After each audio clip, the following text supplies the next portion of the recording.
Hello and welcome. You're watching the Saturday edition of Across the Republic with me, Sharvin Sen. Ladies and gentlemen, tonight on Across the Republic, we take you first to Kolkata. A 31-year-old trainee doctor was brutally assaulted, raped and murdered. That's our story number one. And then we'll take you through the other story that's coming in from Bangladesh. Bangladeshi Hindus have been targeted. Institutions that were seen to be closer to the Awami League, they too have been targeted. Why exactly is the Congress maintaining a deafening silence? That's our story number two. And then we also take you through what's really happening in Kerala, where Prime Minister Modi has gone to Wayanad, taking stock of the situation and also lauding those who have participated in the rescue operation. And finally, we take you through our hockey heroes. That's the exclusive that we're going to get to you tonight on Across the Republic. But let's begin first with the headlines we're tracking at this hour. Presenting by Royal Global University. Northeast can't wait. Padho, kuch bano.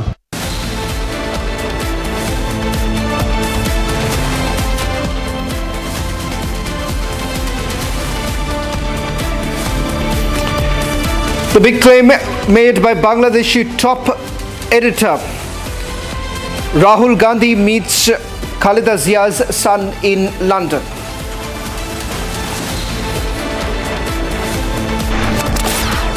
नेता प्रतिपक्ष अगर किसी delegation या व्यक्ति से मिलता है, क्या उसका और उसके ऑफिस का ये कर्तव्य नहीं बनता है कि उस व्यक्ति के एंटीसीडेंट्स, उसकी मूल भावना देश के प्रति क्या है, वो जाने और उसके बाद मिले?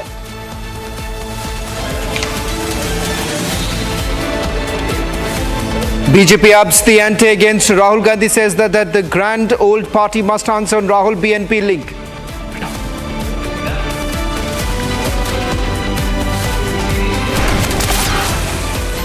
Medical student found dead at Kolkata hospital. Postmortem report reveals that she was raped and murdered.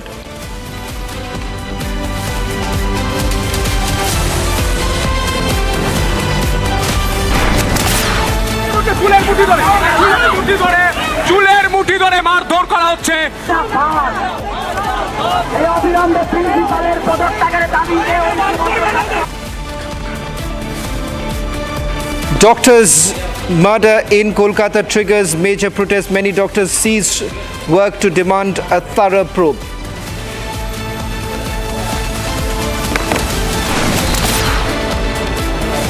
Prime Minister Narendra Modi in Kerala conducts aerial survey of landslide hit Wayanad.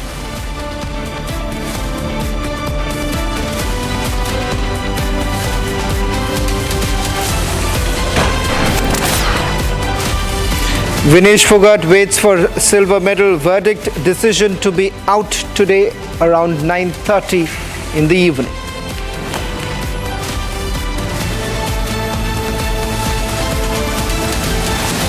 Presenting by Royal Global University. Northeast can't wait. Padho, kuch bano.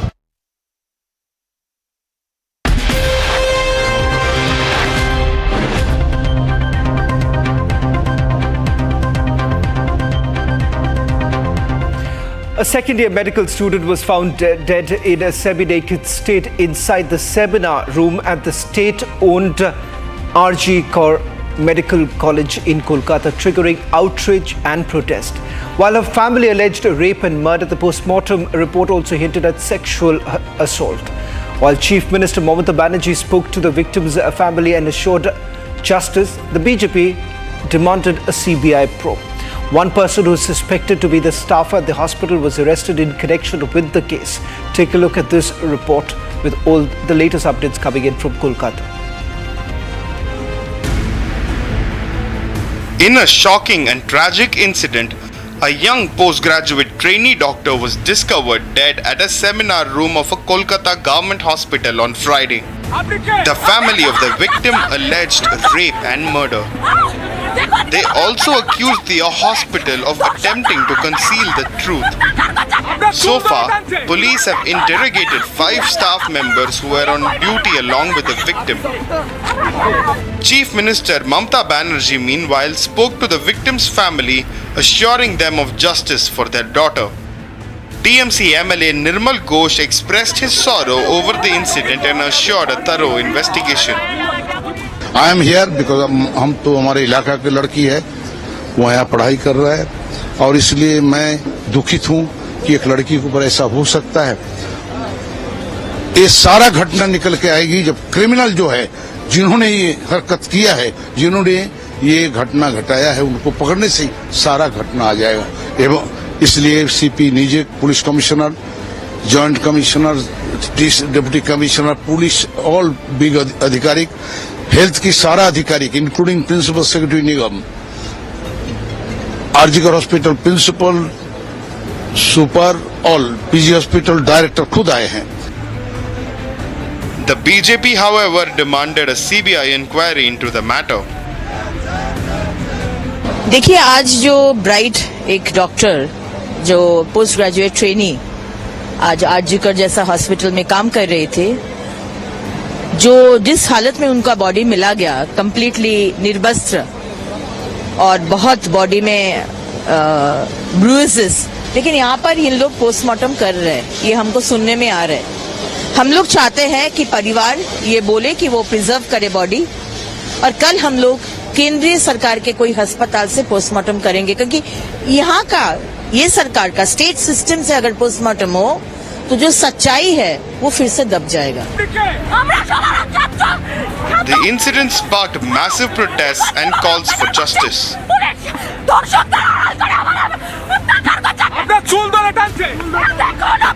State Health Secretary NS Nigam and Kolkata Police Commissioner Vineet Goyal visited the hospital to review the ongoing investigation.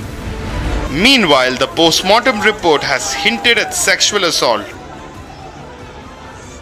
The BJP, however, voiced doubts over the composition of a separate 11-member panel instituted by CM Mamata Banerjee to probe the incident. Is proving that the law and order situation is not at all under the control of the Chief Minister and the Home Minister of the state. From the beginning of the post-poll violence, you have observed several these kinds of incidents. It may be the molestation, it may be the strip of the woman. So these kind of incidents are happening against the women of West Bengal. It may be the Kujbihar incident, it may be the Chopra incident. Several incidents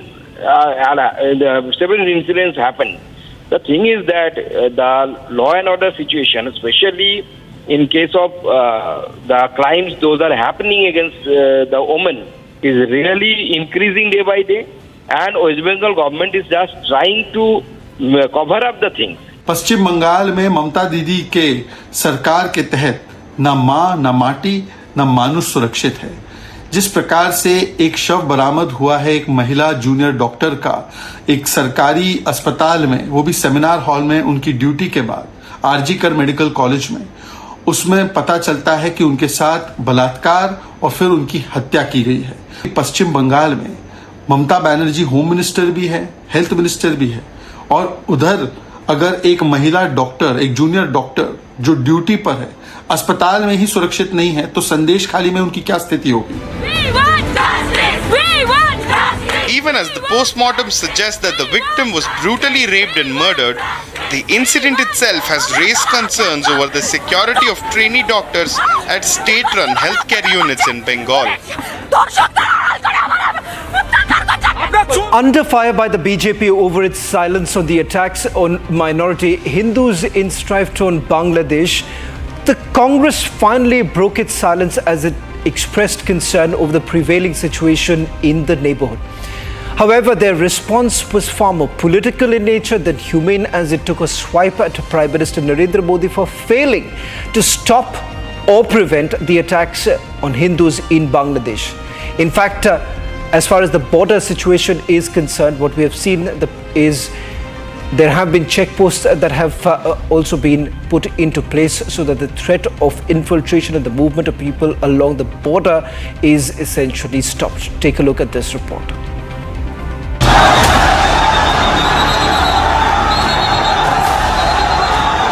After being called out for its deafening silence on the plight of minority Hindus in Bangladesh while posting about Gaza, the Congress finally opened up on the situation in the neighborhood.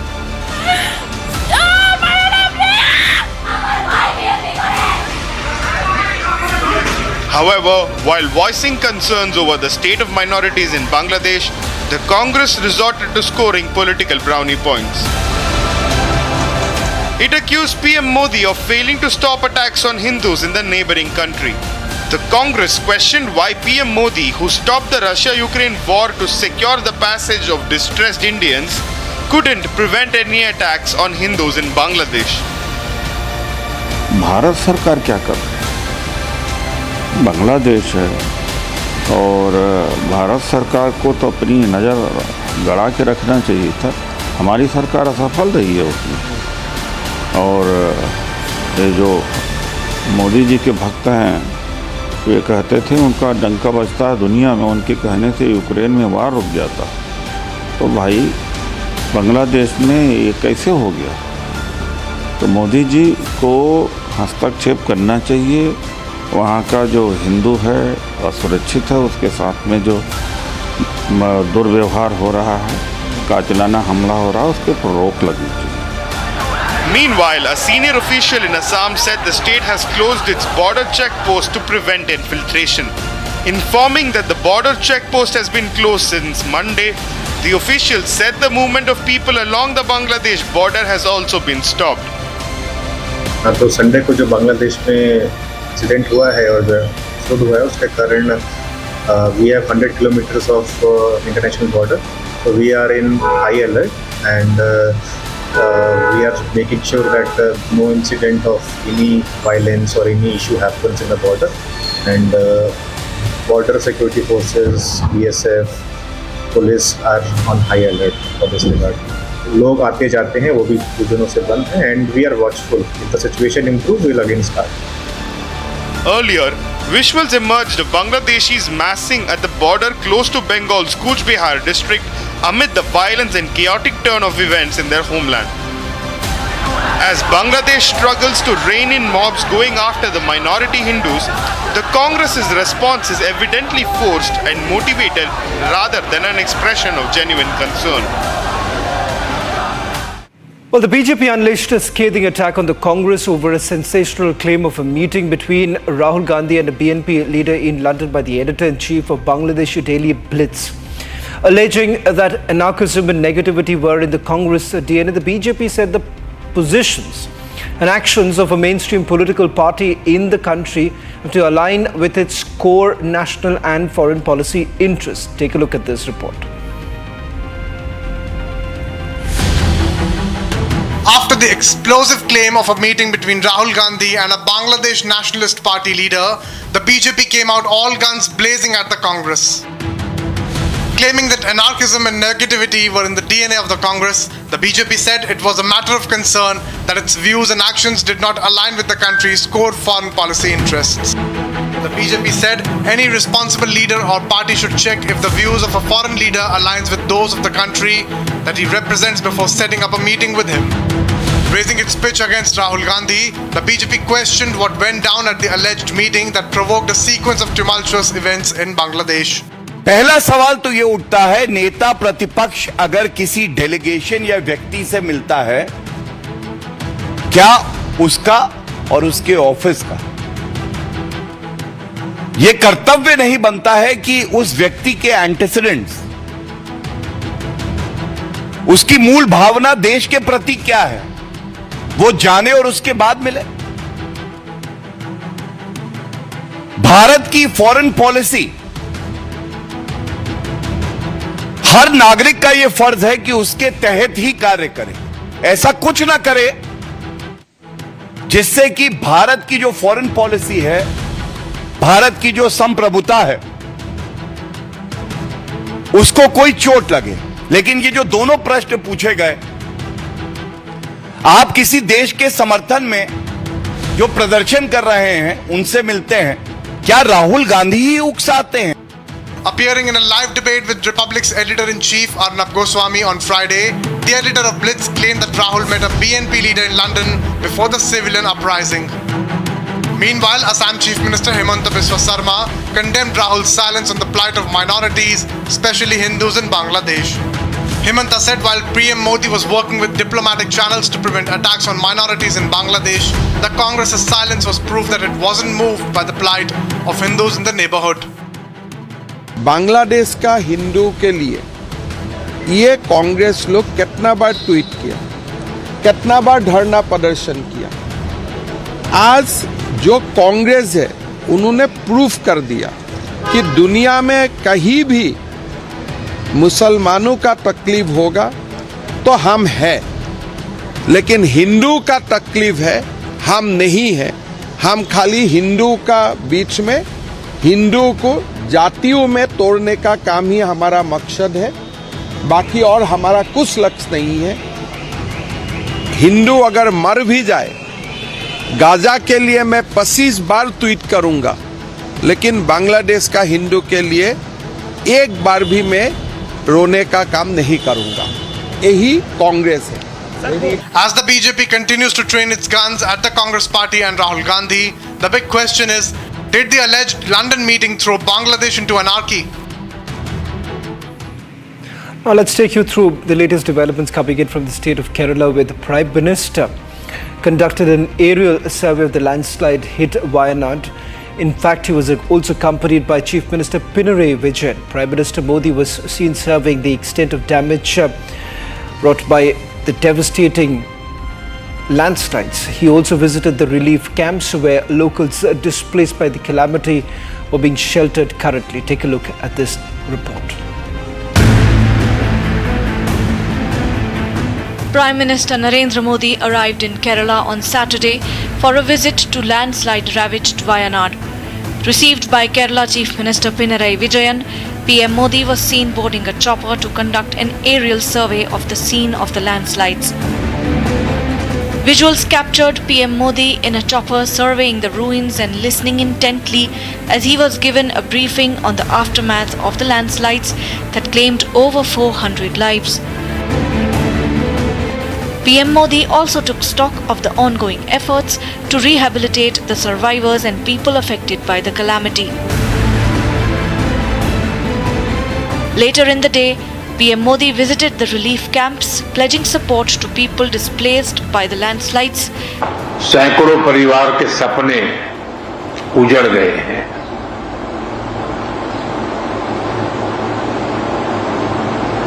और प्रकृति ने अपना जो रौद्र रूप दिखाया,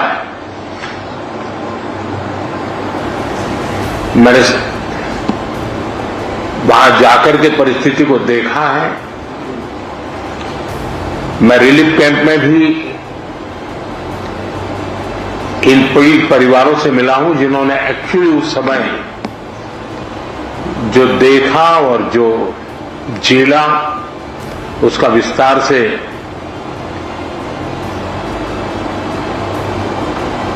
पूरा विवरण मैंने उनसे सुना है। मैं अस्पताल में भी उन सभी मरीज से मिला हूं जो इस आपदा के कारण अनेक प्रकार की चोट के कारण बहुत ही मुसीबत का समय बिता रहे हैं।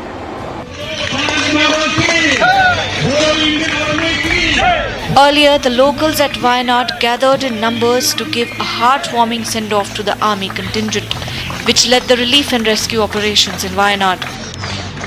PM Modi's visit to Wayanad is likely to boost the efforts towards rehabilitating locals who are struggling to return to their normal lives post the tragic events. The bronze medal winning Indian hockey team arrived to a hero's welcome at the Delhi airport on Saturday. A large crowd of supporters who gathered to receive the hockey stars at the airport raised celebratory chants. A few of the hockey stars were also seen breaking into an impromptu jig as drum beats rolled. Take a look at this report.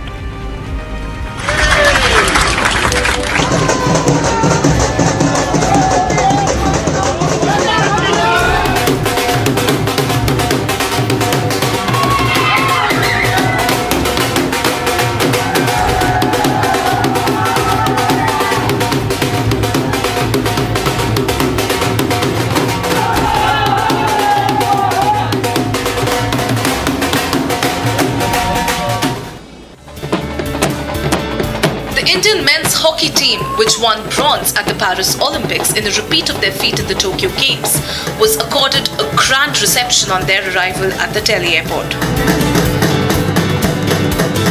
Loud celebratory chants went up the crowd as the bronze-winning hockey stars came out of the arrival gate at the Delhi airport. A few of the hockey champions were seen shaking a leg to drum beats as the crowd cheered them on.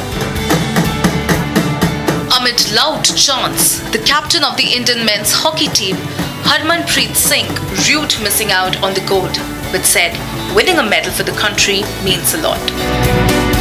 हम खाली हाथ वापस नहीं आए हैं and back to back bronze medal जीतना ये भी हिस्ट्री है हॉकी के लिए और आई थिंक बहुत प्राउड है हम। किसको डेडिकेट करेंगे ये मेडल? ये पूरे इंडिया को करेंगे कि जितना आप लोगों ने सबने प्यार दिया है हमें वो हमारे लिए बहुत इम्पोर्टेंट है और ये स्पोर्ट आपकी हमेशा हमारे साथ रहे यही उम्मीद करते हैं। बहुत बड़ी जीत समझते हैं क्योंकि जो हमारी लेगेसी है उसको मेंटेन कर रहे हैं हम, क्योंकि लास्ट टाइम जैसे ब्राउन्ज आया था इस बार भी हमने हमारे माइंड में ये था कि हमने कलर चेंज करना है, बट जो हम हॉकी खेल के आए हैं अपनी बेस्ट हॉकी अगर देखा जाए 52 ईयर के बाद हमने ऑस्ट्रेलिया को हराया है ओलंपिक में, उसके बाद एक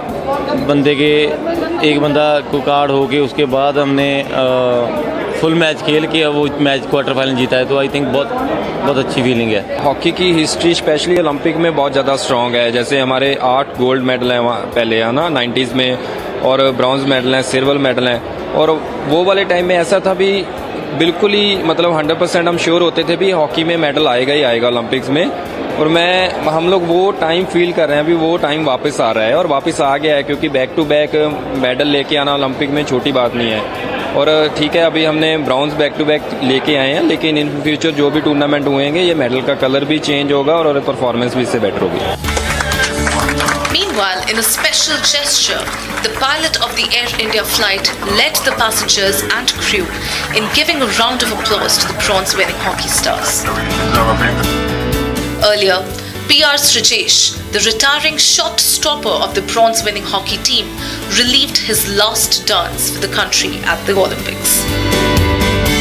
His family members said that they couldn't wait to receive Srijesh, who announced earlier that Paris Olympics was going to be his last.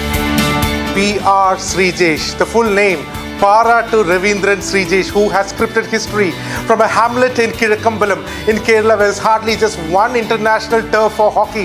A champion has been born, and today I'm joined by the family of this champion. I'm standing at the very house. You can just see the medals that this man has won for the country, around 329 international games he has played in his lifetime, and he has scripted history. He has become a champion while he sat on the goal post, and the entire team, including the captain, carrying him on the shoulder. It was a moment for this family, and you can see the family members are also here joining. His father Ravindran, his mother Usha, and his wife, spouse Anisha, and sister-in-law Danya. What is the emotion that went through when you saw this moment? Actually, it was a speechless moment, and achieving bronze medal in the retirement match truly filled my heart with immense pride and joy, and it is beyond such an emotion that I cannot express through words. You know, retirement. In fact, his sister-in-law has flown all the way from Canada. They have a jet lag. They have jet lag just to see the match. Danya and his entire family has come down. So, Danya, what does it feel like your brother-in-law has retired, and he has retired on a high? What does it feel for you? In fact, it is such an honor and happiness for us to be with the family this time. Though they fell short of their target to win gold at the Paris Olympics, the nation rises to our hockey champions for bringing glory to the country. Well, an intense gunfight has erupted between security forces and terrorists in the forest area of Kokonag. The operation launched early this morning by the Indian Army and Jammu and Kashmir Police follows intelligence reports indicating the presence of terrorists in the region. As the fierce encounter continues, nearby roads have also been closed and a curfew has been imposed in surrounding villages to ensure civilian safety. Take a look at this report.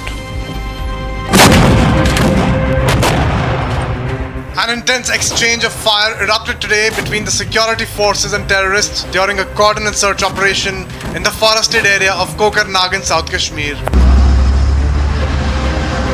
The operation was launched following the intelligence inputs indicating the presence of terrorists in the region. According to official sources, the joint operation was initiated early this morning by the Indian Army and Jammu and Kashmir Police. The security forces cordoned off the targeted area and began a systematic search of the dense forest region. As the operation progressed, the terrorists opened fire, leading to a fierce gunfight. Jammu and Kashmir police received the intelligence-based updates about the presence of some terrorists in the Kokarnak area. They received the intelligence-based inputs that in the number of 3 to 4 terrorists presence in the forest area. After that, the massive search were carried out, and we have learned from sources that it's the Lashkar-e-Toiba's group which have been encircled by the joint security forces in the South Kashmir's Anantnag district. As we have already seen that the intelligence-based input was received by the forces that from the line of control areas to other cities and towns in the Kashmir Valley, there is possibilities of terror activities from the various terror organizations. We have seen that the forces are alert to foil every single nefarious attempt from the Pakistan-based agencies. And if we'll talk about the ongoing operation which has started some time before and which is underway, exchange of fire is underway. Senior police officials from the Jammu and Kashmir Police and army officials are monitoring the operation very closely. The operation has also led to the temporary closure of the roads and the imposition of a curfew in nearby villages to ensure the safety of civilians and facilitate the ongoing operation. No casualties or injuries have been reported yet, but authorities have confirmed that the operation is still underway.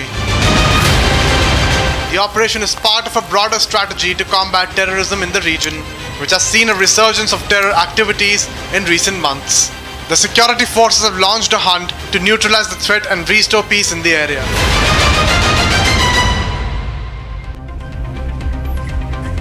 That's all that we could pack in this edition of Across the Republic. I'll see you at 7 p.m. where we get you a top voice from the Supreme Court of Bangladesh as the Chief Justice was forced to resign. What's really happening in Bangladesh? That's our focus on This Is Exclusive.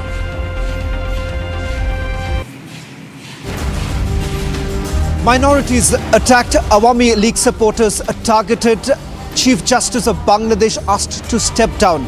Is the interim government in Bangladesh losing grip? Tonight on This Is Exclusive, we get you a top voice from the Supreme Court of Bangladesh.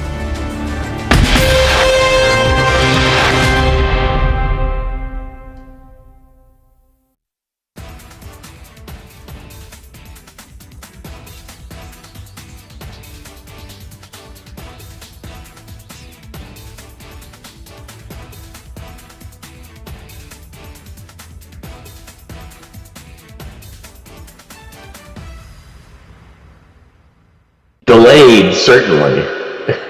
You know, I mean, stranded sounds like you're in a lifeboat in the middle of the Pacific, you know, with, 2 ounces of water and no food. They've got water, food, air. Station is a very well supplied place these days. They're kind of stuck because their ride isn't fully approved for return. Liftoff of Starliner and Atlas V. Carrying 2 American heroes, drawing a line to the stars for all of us. Now approximately 90 meters away from the International Space Station.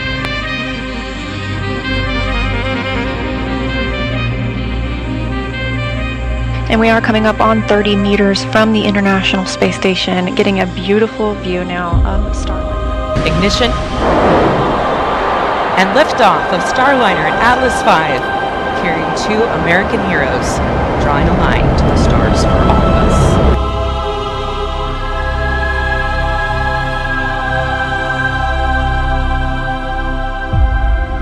And we are coming up on 30 meters from the International Space Station, getting a beautiful view now of the star.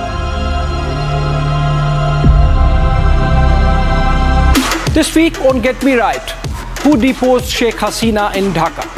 Did the United States, Pakistan, China and the Islamic radicals come together?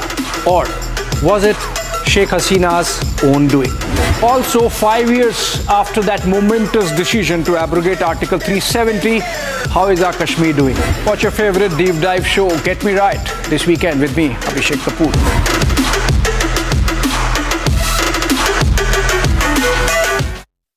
Hello, नमस्ते sir. बहुत बहुत बहुत बहुत बधाई आपको। धन्यवाद sir. आपने देश का नाम फिर एक बार रोशन कर दिया जी। और पूरा देश, मैं देख रहा था रात को 1 बजे भी करोड़ों लोग आपके तरफ आशा की नजर से देख रहे थे। बस सर वही है कि जो सबकी उम्मीद थी गोल्ड के लिए, वो कहीं ना कहीं एफर्ट भी लगाया, लेकिन जैसा हमारी बात हुई थी कि छोटी वो इंजरी वगैरह की वजह से वो पुश जो करना चाहता हूँ वो नहीं कर पाया, उसका थोड़ा सा हो रहा। क्या किया जाए भाई? वही डिसीजन लेंगे सर टीम के साथ, लेकिन कंपटीशन जो था वो काफी तगड़ा था और ऐसी सिचुएशन में भी थ्रो करना और मेडल लेके आना कंट्री के लिए, उसकी खुशी है जी। नहीं, आपने बहुत अच्छा किया है और आपने तो पिछली बार भी मुझे याद है आपने आपके प्रतिस्पर्धी के खेल की तारीफ की थी जी। और आपने तब भी मुझे कहा था कि उसका मुकाबला बड़ा सचमुच में तगड़ा होता है। हाँ जी। और इंजरी के बावजूद भी आप ये मैनेज करते हैं, मैं समझता हूँ कि हमारी युवा पीढ़ी को भी बड़ा आश्चर्य होता होगा। नहीं बिल्कुल सर, काफी अच्छा रहा और वही है कि ये तो सिलसिला चलता रहेगा गेम में, स्पोर्ट्स में अप डाउन्स, और अभी आगे और ज्यादा मेहनत करेंगे और बाकी आगे गेम्स आ रहे हैं तो वो खेल लेंगे सर अच्छे से। आपकी माताजी भी कभी खेल में रही थी क्या? नहीं सर, फैमिली से कोई।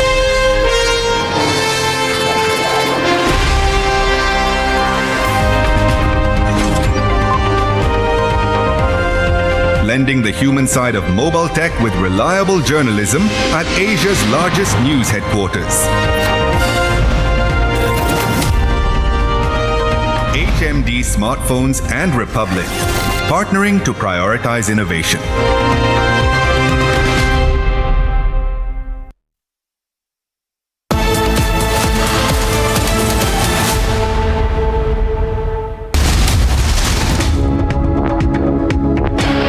Presenting by Royal Global University. Northeast can't wait. Pado, kuch bano.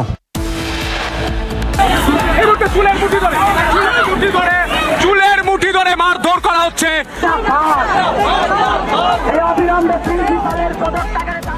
Doctors' murder in Kolkata triggers major protest. Many doctors cease work to demand a thorough probe.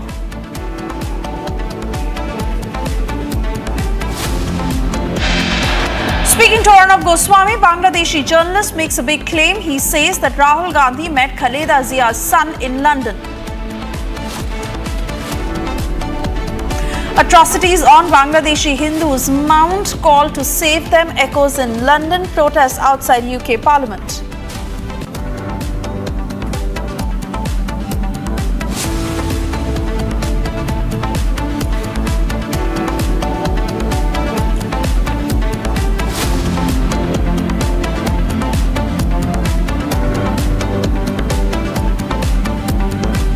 Presenting by Royal Global University. Northeast can't wait. Pado, kuch bano.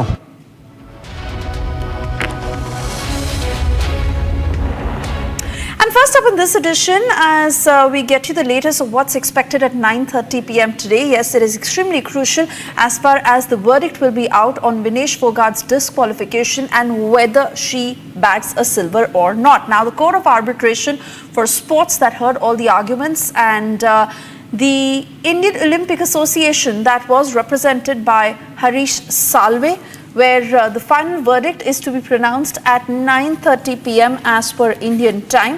Now, in Vinesh Phogat's appeal, it has also been requested that there be a joint silver as she was found overweight after she had won the semi-finals in Paris. Cutting across to Shane, who joins us live from the sports desk to give us a quick check of what's expected tonight. But most importantly, Shane, to also round up for our viewers the kind of arguments that were put forth by Harish Salve in Vinesh Phogat's defense, pitching that she also is deserving of a silver medal. Yeah, I mean, absolutely. Let's talk about what exactly the arguments that were put in place. It was that the weight gain that she had was, marginal and came about due to needing to take care of herself. And this is something that, of course, has happened with, other athletes happening in this. I mean, you'd remember that even Aman Sehrawat, who ended up winning a bronze for India just yesterday, well, he also was a few kilos over the weight limit before his bout. He had to cut weight and get back into, within the weight limits. So it can be a bit of a challenge, really. And I think that is what the process is that will be highlighted for Vinesh, is that it will be said that this was not weight that was in any way, giving her an advantage. It was something that just happened. It was natural, and it was something that could not be controlled despite all of the best efforts to shed that much weight, that it was only 100 grams over the weight limit. That is one of the things that is natural, and it was not something that was done to take any kind of advantage. Oh yes, absolutely, Shane, and all eyes on what the verdict will be, as all of India is really hoping and praying that it is in favor of Vinesh Phogat. She is deserving of a silver medal this evening, as we understand that she has hung her boots, but her supporters are very keenly watching, and why only her supporters, all of India is very keenly watching and praying that she does have the verdict in her favor. Absolutely. I mean, see, the argument also is that, she made it through while she was within the weight limit. It was just before the final weigh-in that she ended up falling short. And so the argument will be that, listen, she made it through to the finals fair and square. So there was no advantage that was taken as such. But it was just before the final that she was found overweight. So the argument will be that, listen, if she was already in the final, the least you could do is actually give her the medal rather than disqualify her altogether. That is, in fact, the argument or the line of thought that has been taken. It's a line of thought that has been echoed also by, of course, fans and experts. And it'll be interesting to see how really it works out, because again, we know that when it comes to these things, the Olympics can be very, very stringent. We've seen it happen that weight limits of even 50 grams also have been punished. So it isn't a unique thing only to Vinesh, but of course, all people in this country will be watching this with bated breath, because they're going to be expecting a good, verdict to come about from the Court of Arbitration for Sport. Absolutely, Shane, and we promise to keep our viewers ahead on every single update that does come in at 9:30. For the moment, thank you for joining us. We'll come back to you once the verdict is pronounced. And shifting focus, is Indian wrestler Aman Sehrawat bagged a bronze medal in the men's 57 kgs wrestling at the Paris Olympics 2024. Now, Aman surpassed PV Sindhu's record to become India's youngest medal winner at just 21 years of age. In fact, he is 21 years and 24 days old. Prime Minister Narendra Modi spoke to Aman Sehrawat just a short while ago this evening as he continues to take the briefing in Wayanad. Let's listen in. अमन नमस्ते। नमस्ते sir जी। अमन, आपको बहुत बहुत बधाई और आपके उज्जवल भविष्य के लिए भी अनेक अनेक शुभकामनाएं। धन्यवाद सर जी, बहुत खुशी हुई। आपने अपने नाम के अनुसार सारे देश का मन भर दिया है।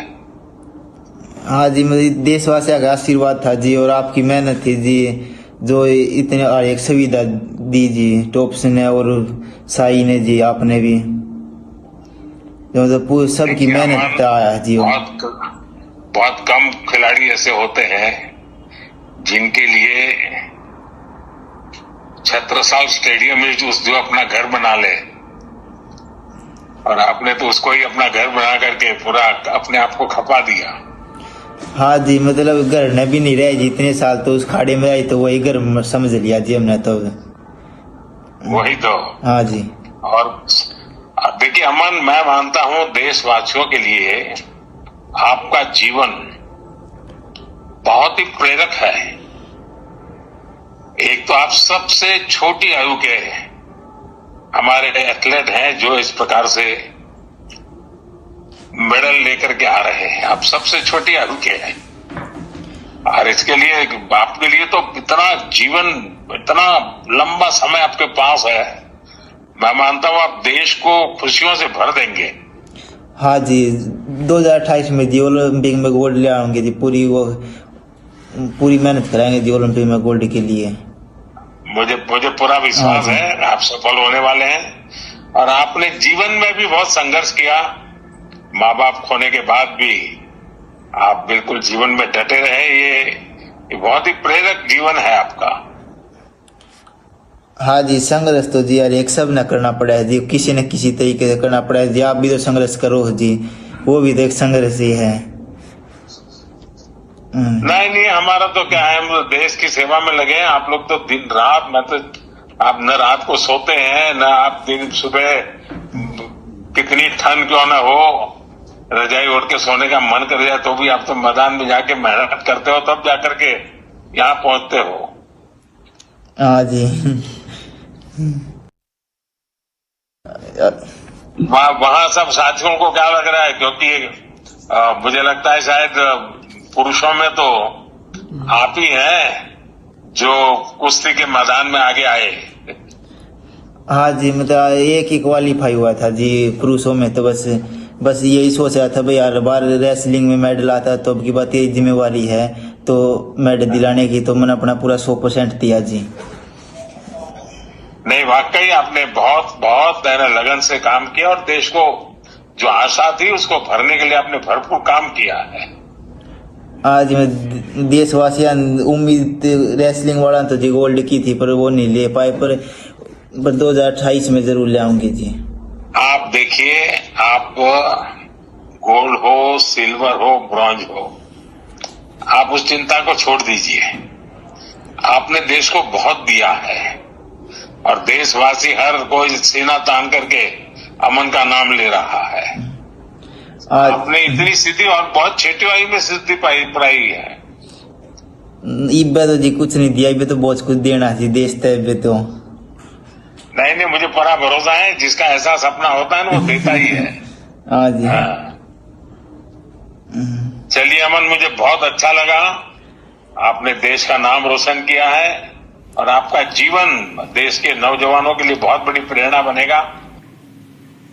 And even as anger mounts against the persecution of Hindus in Bangladesh, in the latest we get you these pictures of protests that are escalating. In fact, this protest that happened in London outside the UK Parliament against the atrocities on Bangladeshi Hindus, where these protesters held placards, and let's also listen in to what they've said over these atrocities.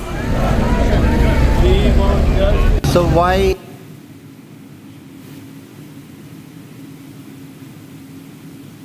why are we having this protest here today? So in Bangladesh, our brothers and sisters, our Hindu brothers and sisters in specific, the Elephant Branch. The reason I'm here is to express attacking our Hindu brothers and sisters for no reason, destroying temples. We're here at a protest, House of Parliament, because of what's happening in Bangladesh. Hindus are being killed. The genocide, if you look at how many have been killed in the last few days, on excuse of something totally unrelated, what has now happened is this ethnic cleansing going on. And where's the world news? Where is the defense for these people? And their only problem that people have with them is that they're Hindus. Is that a crime? It has to stop.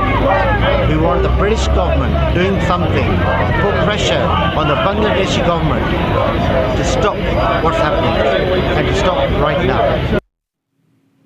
So why are we having this protest here today? So in Bangladesh, our brothers and sisters, our Hindu brothers and sisters in specific, they're being attacked for like no reason at all. It went from protesting for the quota system to attacking our Hindu brothers and sisters for no reason, destroying temples, putting fire in people's houses for no reason. So we're protesting today to help our people and we want justice. How do you think we can get justice? So we need to get the help of the parliament and we need to raise charity as well. Justice! Justice! Justice! Justice! We want justice! And we also need to security for So anybody the houses arrives, that, we need to expand this are side. like on fire and stuff and help everyone. This demonstration, this protest today is in solidarity for all the atrocities happening in Bangladesh for the last few days.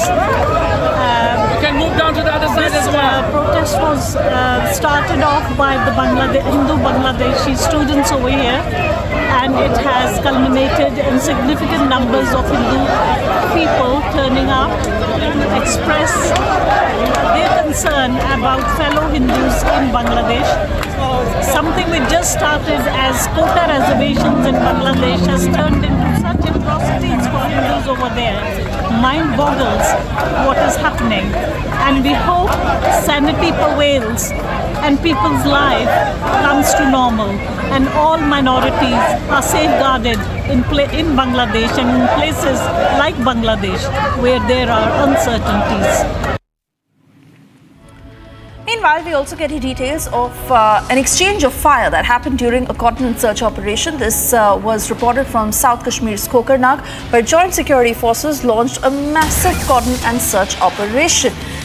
Now, this was after intel inputs that were given about the presence of terrorists in the forest area, where a massive operation was launched in Kokarnag.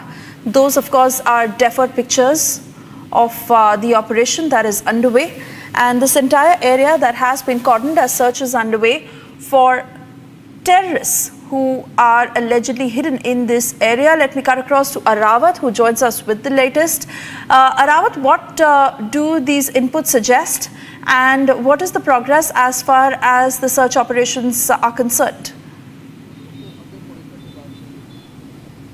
Absolutely. This is the intelligence-based operation which is underway in South Kashmir's Kokarnag. This operation was started this morning, and after receiving the intelligence-based input that 3 to 5 Lashkar terrorists hiding in the forest areas in the Kokarnag where the ongoing operation is underway, Jammu and Kashmir Police and Indian Army has confirmed that the encounter is taking place and exchange of fire took place, in which 2 Indian Army Jawans sustained injuries and they have been shifted to nearby hospital for the treatment. As of now, the operation is still underway, and we have also seen in the past in the same area that the multiple attacks took place in the same area and many anti-terror operations are taking place. Also, some nearby villages are also taking under the cordon and search operation regarding to this ongoing operation, because it's a bit difficult and challenging for the forces because it's evening and it's a bit hectic for the forces to conduct the operation.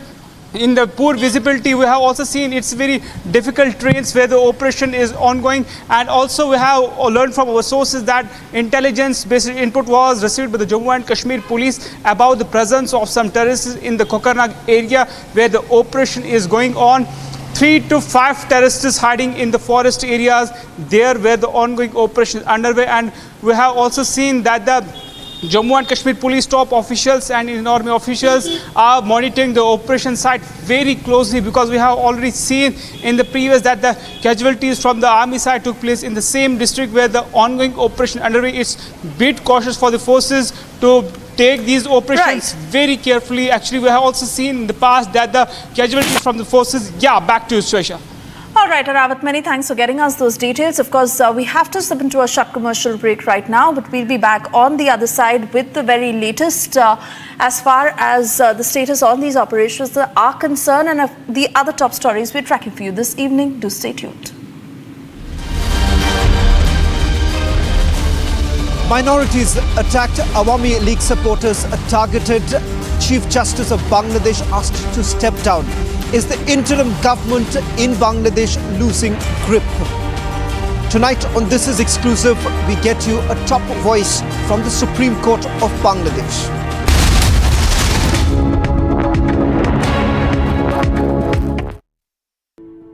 In the India Today Best Universities 2023 survey, India's #1 ranked universities in various streams are JNU Delhi, Amity University, AIMS Delhi, IIT Delhi, and National Law School, Bengaluru.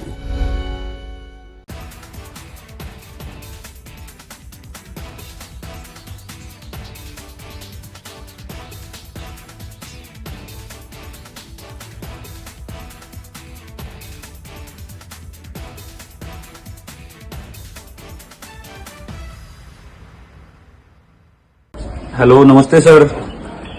धीरज, बहुत बहुत बहुत बहुत बधाई आपको।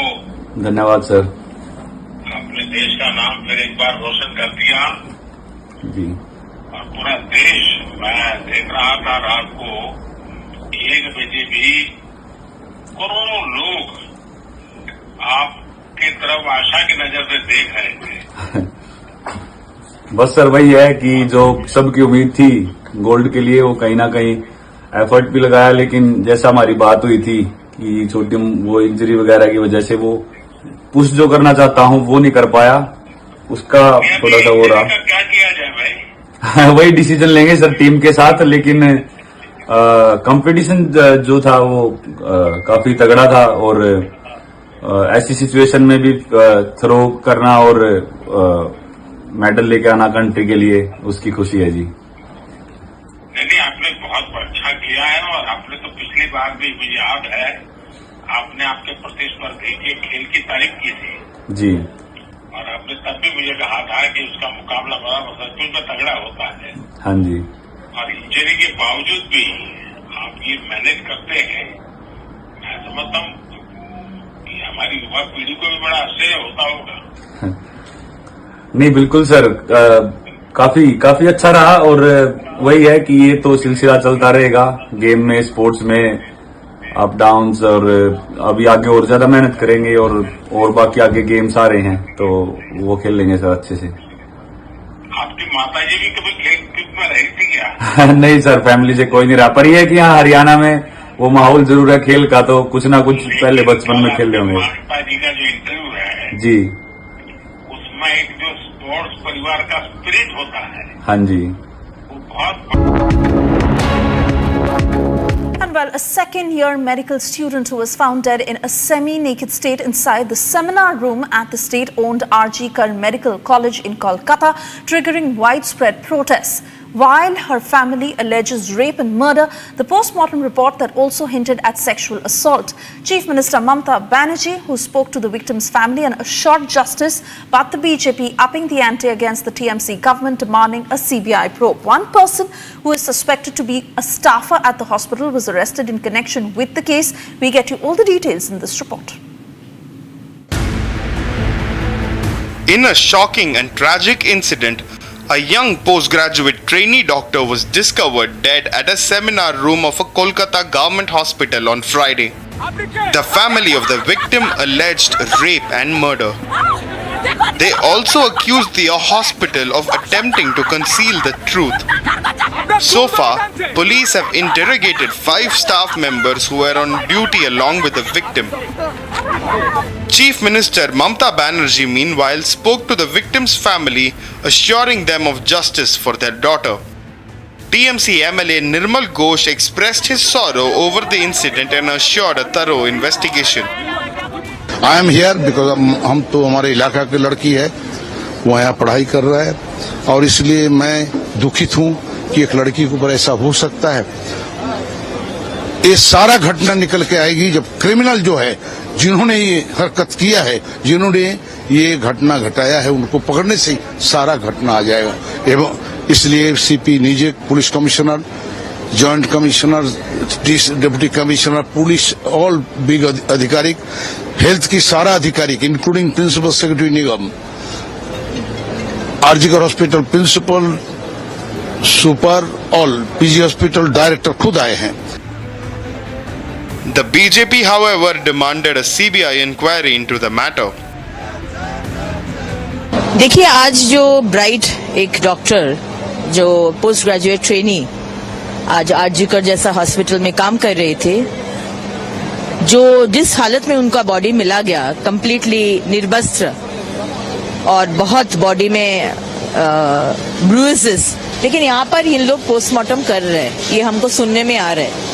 हम लोग चाहते हैं कि परिवार ये बोले कि वो प्रिजर्व करे बॉडी, और कल हम लोग केंद्रीय सरकार के कोई अस्पताल से पोस्टमार्टम करेंगे, क्योंकि यहाँ का ये सरकार का स्टेट सिस्टम से अगर पोस्टमार्टम हो तो जो सच्चाई है वो फिर से दब जाएगा।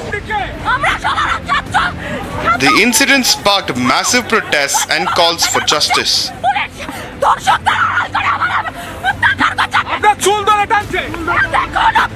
State Health Secretary N.S. Nigam and Kolkata Police Commissioner Vineet Goyal visited the hospital to review the ongoing investigation. Meanwhile, the post-mortem report has hinted at sexual assault. The BJP, however, voiced doubts over the composition of a separate 11-member panel instituted by CM Mamata Banerjee to probe the incident. It's proving that the law and order situation is not at all under the control of the Chief Minister and the Home Minister of the state. From the beginning of the post-poll violence, you have observed several these kinds of incidents. It may be the molestation, it may be the strip of the woman. So these kind of incidents are happening against the women of West Bengal. It may be the Kojbihar incident, it may be the Chopra incident. Several incidents happen. The thing is that the law and order situation, especially in case of the crimes those are happening against the women, is really increasing day by day, and West Bengal government is just trying to cover up the things. पश्चिम बंगाल में ममता दीदी के सरकार के तहत न मां न माटी न मानुष सुरक्षित है। जिस प्रकार से एक शव बरामद हुआ है एक महिला जूनियर डॉक्टर का एक सरकारी अस्पताल में, वो भी सेमिनार हॉल में उनकी ड्यूटी के बाद आरजीकर मेडिकल कॉलेज में, उसमें पता चलता है कि उनके साथ बलात्कार और फिर उनकी हत्या की गई है। पश्चिम बंगाल में ममता बनर्जी होम मिनिस्टर भी है, हेल्थ मिनिस्टर भी है, और उधर अगर एक महिला डॉक्टर, एक जूनियर डॉक्टर जो ड्यूटी पर है, अस्पताल में ही सुरक्षित नहीं है, तो संदेश खाली में उनकी क्या स्थिति होगी? Even as the post-mortem suggests that the victim was brutally raped and murdered, the incident itself has raised concerns over the security of trainee doctors at state-run healthcare units in Bengal. Minorities attacked, Awami League supporters targeted, Chief Justice of Bangladesh asked to step down. Is the interim government in Bangladesh losing grip? Tonight on This Is Exclusive, we get you a top voice from the Supreme Court of Bangladesh.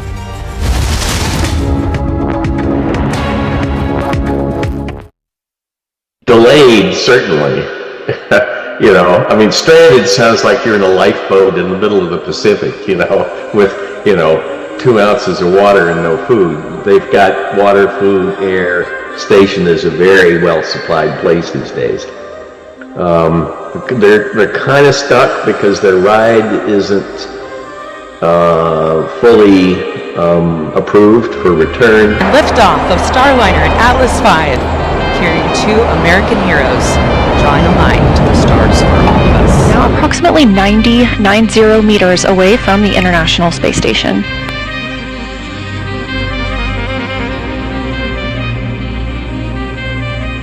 And we are coming up on 30 meters from the International Space Station, getting a beautiful view now of Starliner. Ignition and liftoff of Starliner at Atlas V, carrying 2 American heroes, drawing a line to the stars for all of us.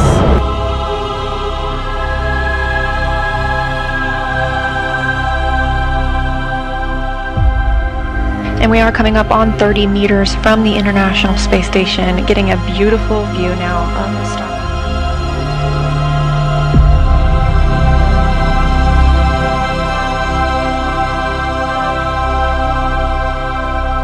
Delayed, certainly. Stranded sounds like you're in a lifeboat in the middle of the Pacific, with, 2 ounces of water and no food. They've got water, food, air. Station is a very well supplied place these days.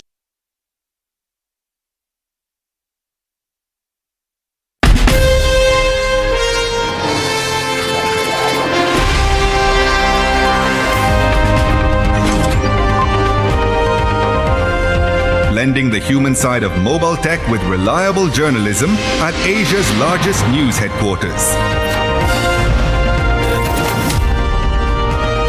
HMD Smartphones and Republic, partnering to prioritize innovation.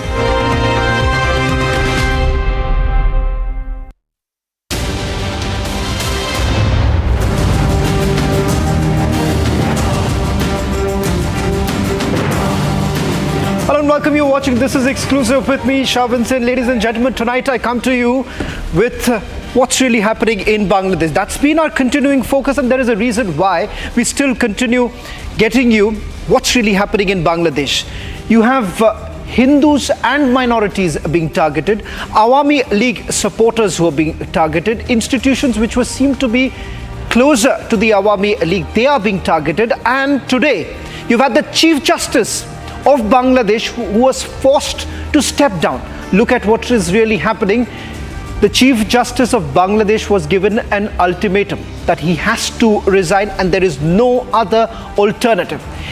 Is the interim government that is being headed by Muhammad Yunus really losing the grip as protests are taking place not just in United Kingdom but several other countries? Once again, the interim government is now being urged, even by the Prime Minister here, that minorities should be protected. Tonight on This Is Exclusive, we get you a top voice from the Supreme Court of Bangladesh, and also we'll also get you a ground report from Bangladesh to get you a sense of what's really happening with over 200 people from the minority community being targeted. All this and much more on this edition of This Is Exclusive. But first, let's take a look at the headlines we're tracking at this hour. Presenting by Royal Global University. Northeast can't wait. Paro, kuch bano. Speaking to Arnab, Bangladeshi journalist makes a big claim. Says Rahul Gandhi met Khaleda Zia's son in London. Protests erupt in United Kingdom over attacks against Hindus in Bangladesh. Medical student found dead at Kolkata hospital post mortem report reveals that she was raped and murdered. Prime Minister Narendra Modi in Kerala conducts aerial survey of landslide hit Wayanad. Vinesh Fogart waits for silver medal verdict decision to be out today around 9:30 in the evening.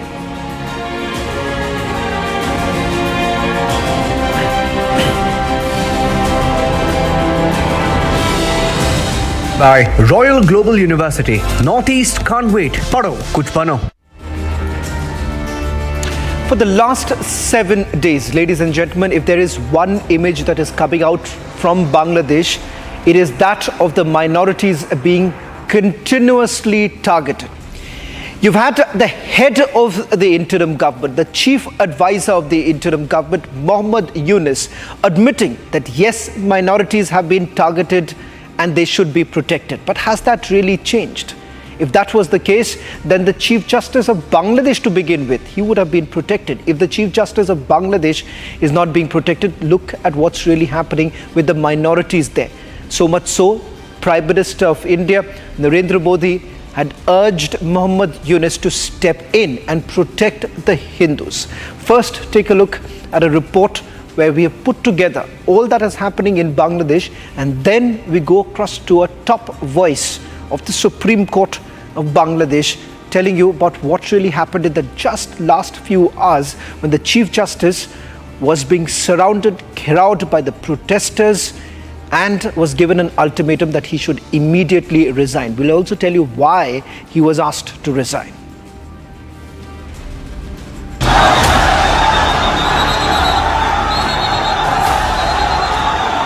In an intriguing turn of events in Bangladesh amid the ongoing turmoil, the Chief Justice of the country's Supreme Court, Justice Obaidul Hassan, stepped down on Saturday.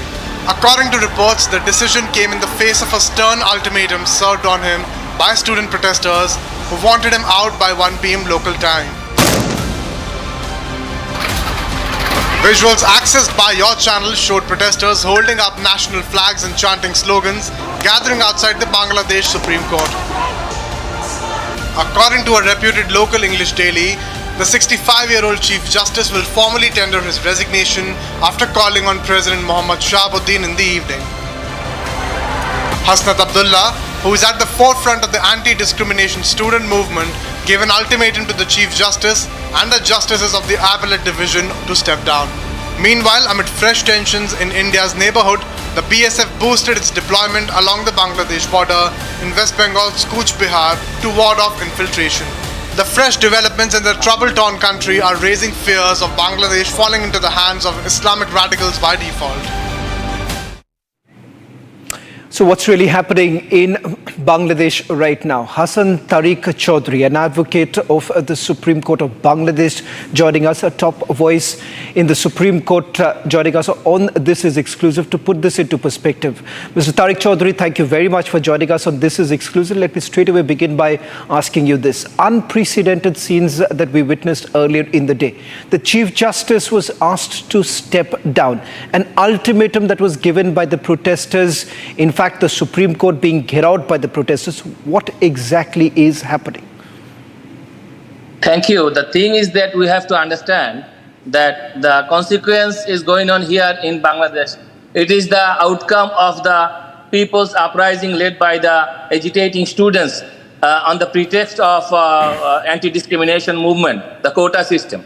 So thing is that since the independence of judiciary of Bangladesh has been questioned for long ago, and it was a demand from the democratic forces and the progressive, including the students, for an independent judiciary. And unfortunately, the previous misrule of the government made the appointment to some extent a partisan appointment. That was the allegation. And the student demanded from the very beginning that there should not be a partisan appointment and it should be a non-partisan appointment to make judiciary independent.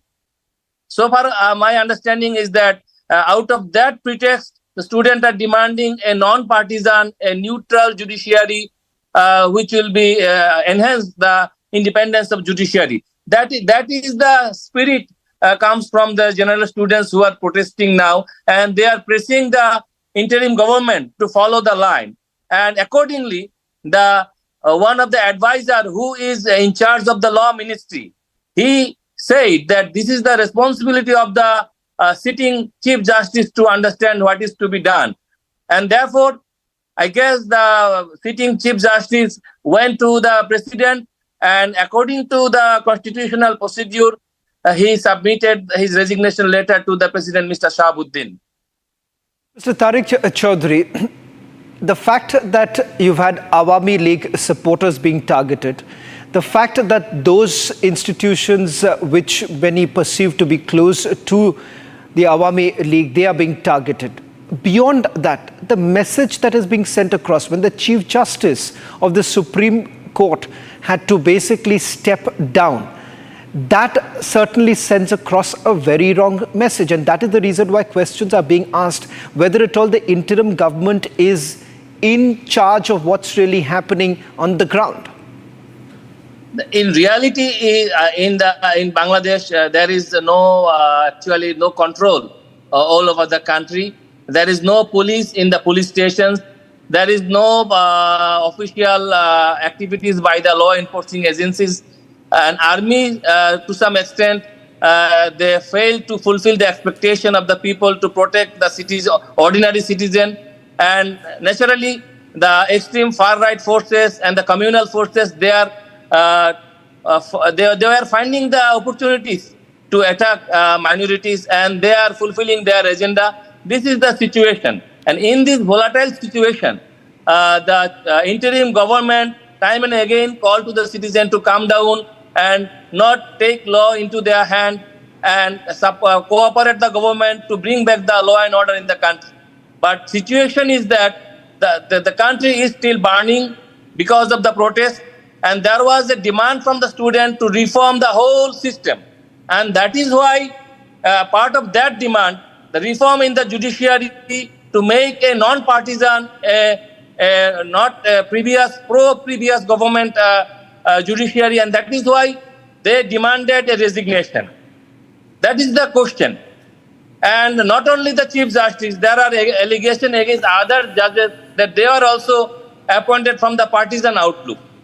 So this is the cause to demand the resignation of the Chief Justice and other judges. And already Chief Justice and other two judges have been resigned. And taking this advantage of this volatile situation, some outlaws and the far-right groups, they are doing some miscreants and attacking the religious minority, attacking some temples.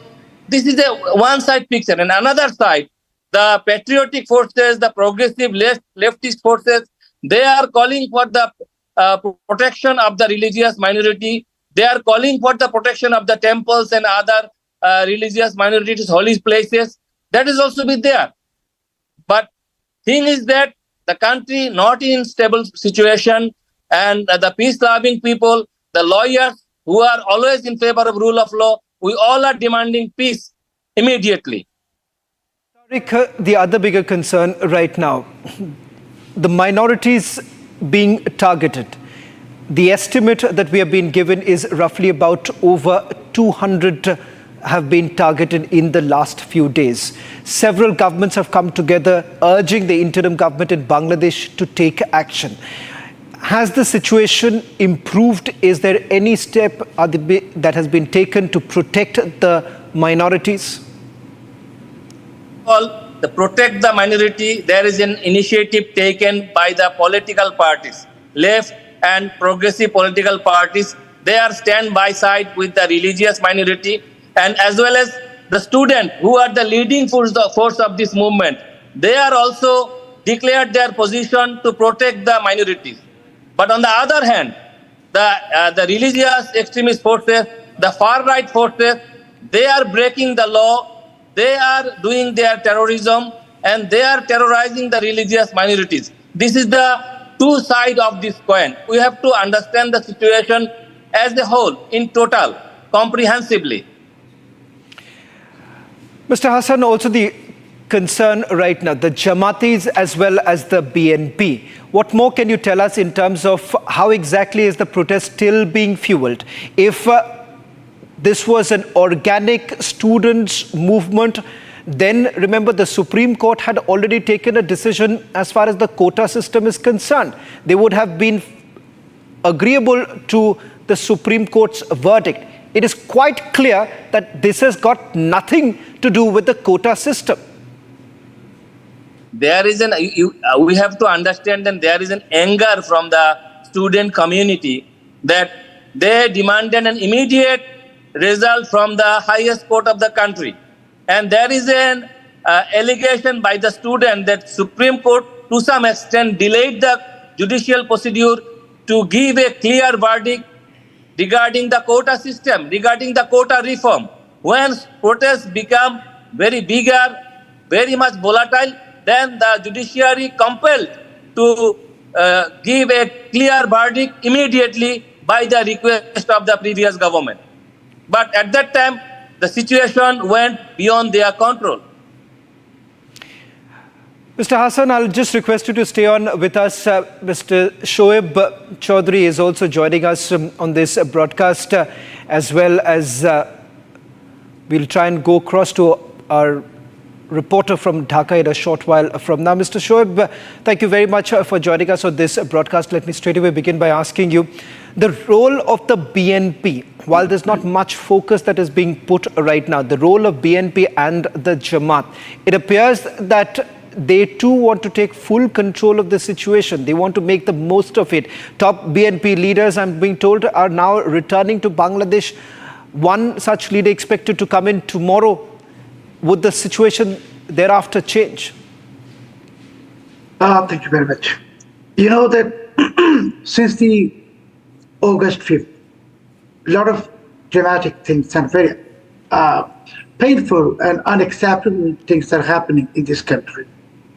Following the resignation of Sheikh Hasina, there has been attack on various institutions and buildings, and most importantly, the religious minorities. Now, you know, the Islamists, I don't want to say BNP and Jamaat, this is a nexus of Islamists and jihadists and pro-Caliphate, the Caliphate mongers. They are on the process of turning this country into another Taliban state. And what we are seeing now is exactly happening in this country. So this so-called, this protest, what we will see, it's not protest anymore, it's a terrorist activity. And on the other hand, this interim government, I don't think they are in control of anything, because this morning we have witnessed that the students, they cut out the Bangladesh Supreme Court and demanded the resignation of the Chief Justice.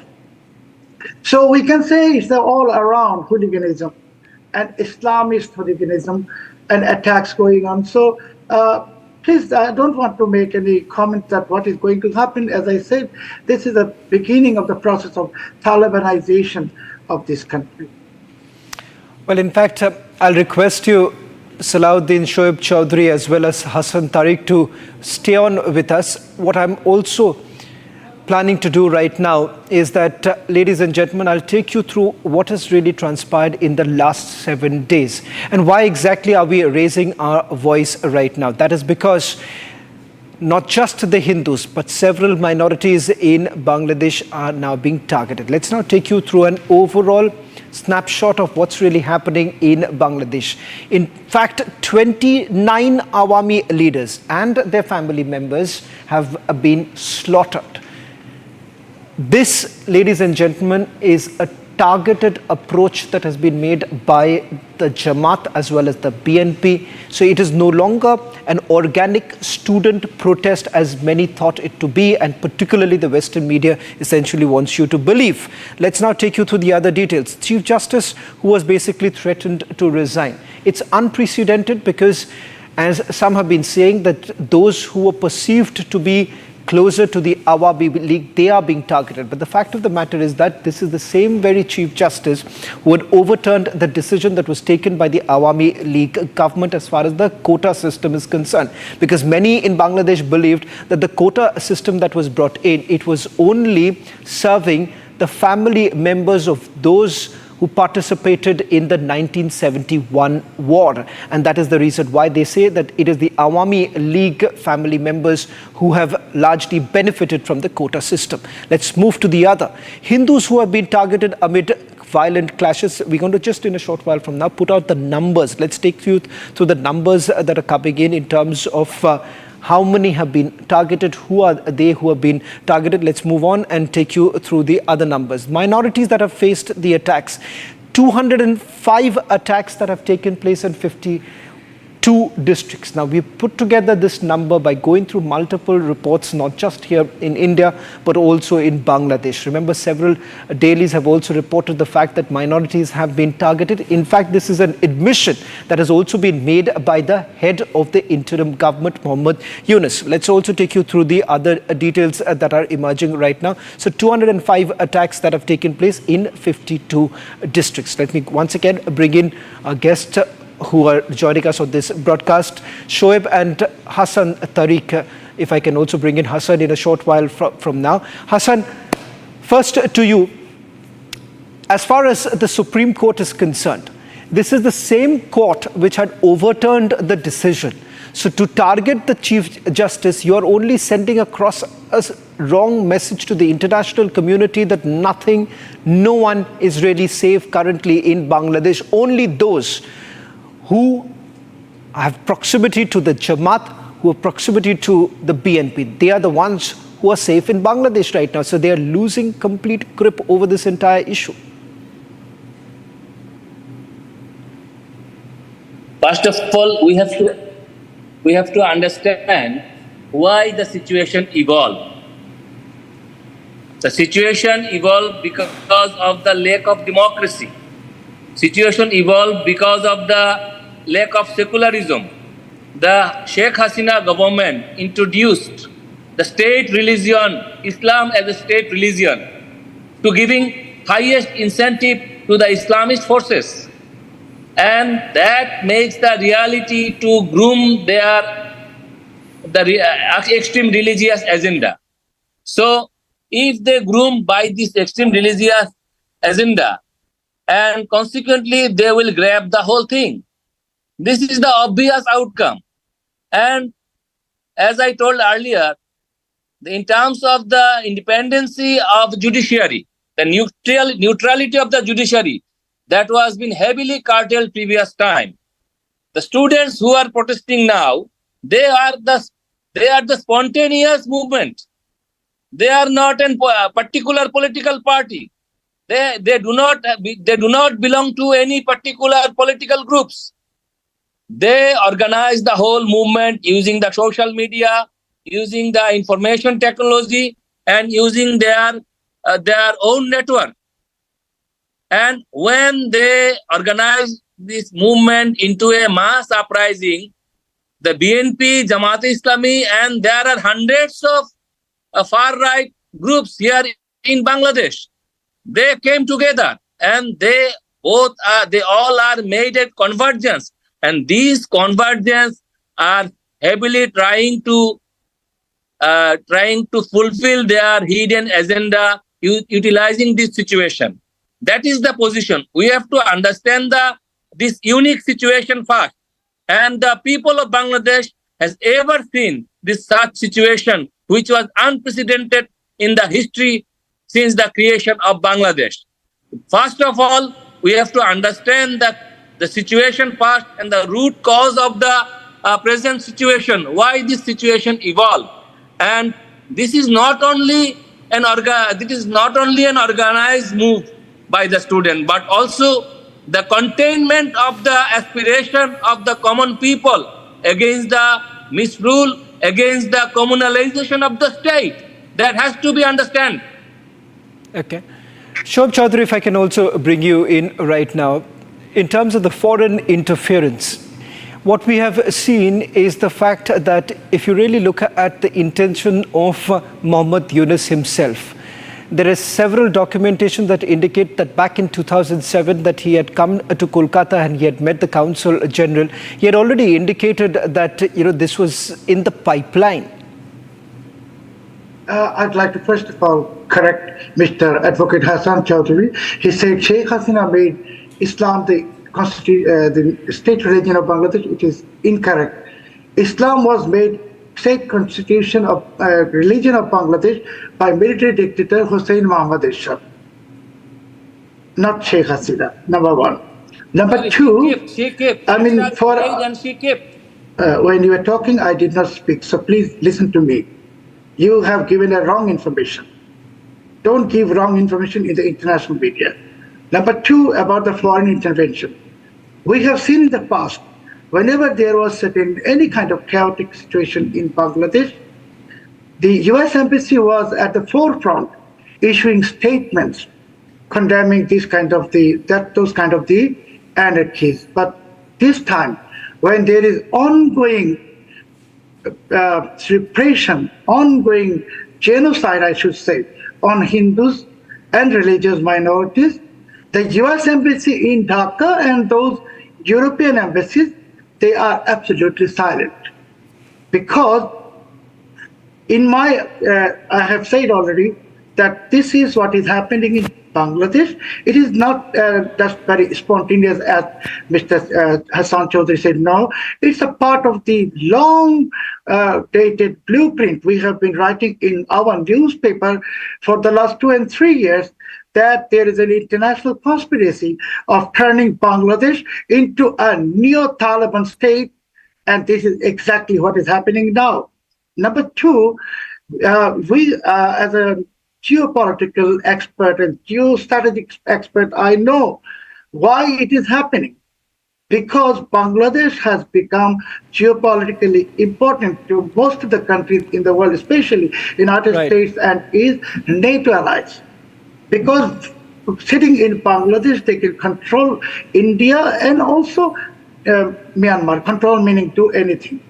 So strategically, they wanted Bangladesh to create their base. They wanted a military base in Saint Martin. It is not recent. They have been trying for years and decades. And now it has become, it is on the process of implementation.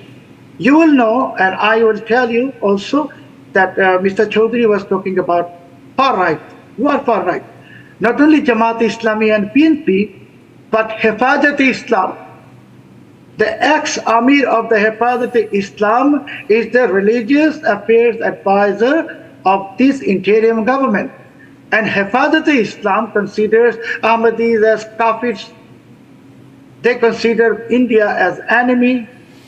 And when Indian Prime Minister Mr. Narendra Modi visited Bangladesh in 2023 to join the celebration of golden anniversary of the independence of Bangladesh, at the time Hifazat-e-Islam declared jihad.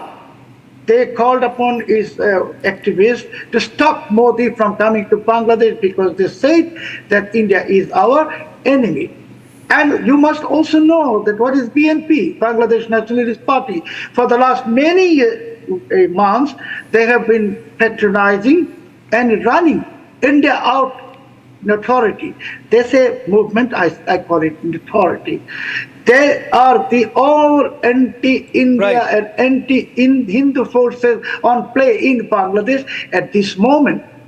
And you will not see any reaction from the Western governments because the chief advisor of this interim government, he is the major donor of Clinton Foundation.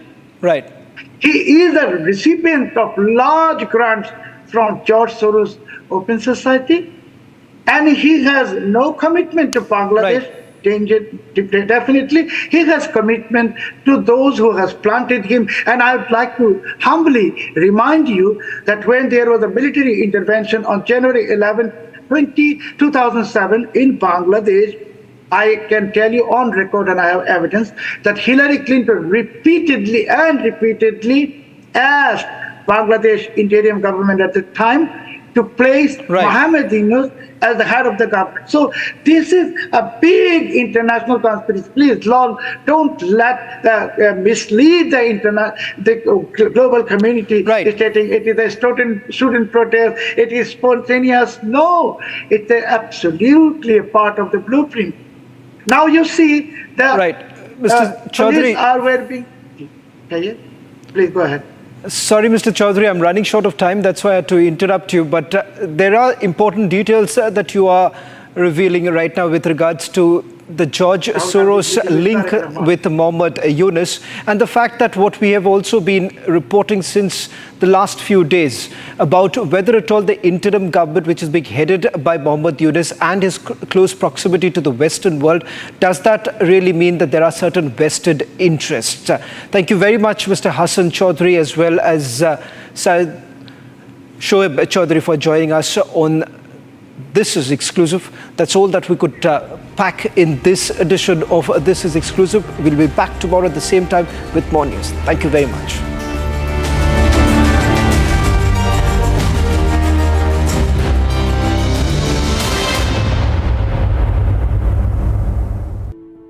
In the India Today Best Universities 2023 survey, India's #1 ranked universities in various streams are JNU Delhi, Amity University, AIMS Delhi, IIT Delhi, and National Law School, Bengaluru.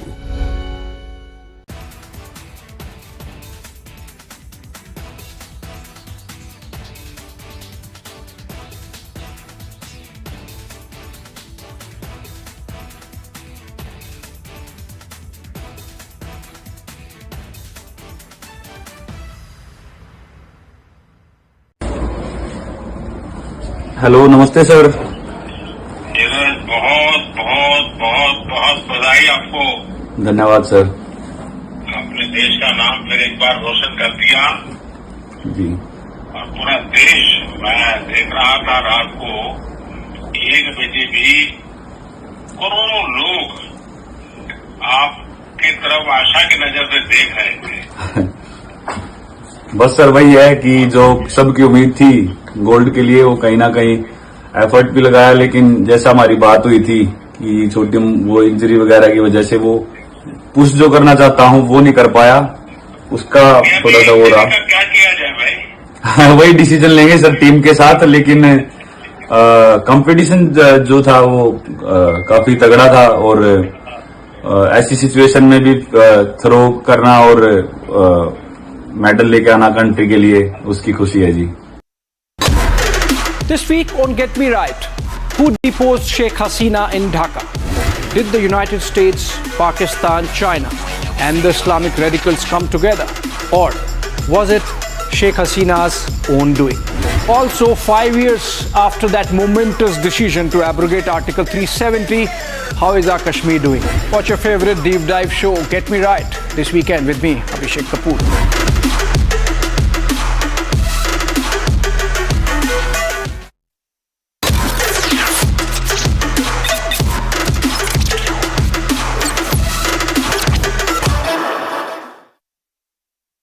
Hi there, welcome back to this week's edition of Get Me Right. You are going to be right if you get me right, because this analysis is about India first, nation first.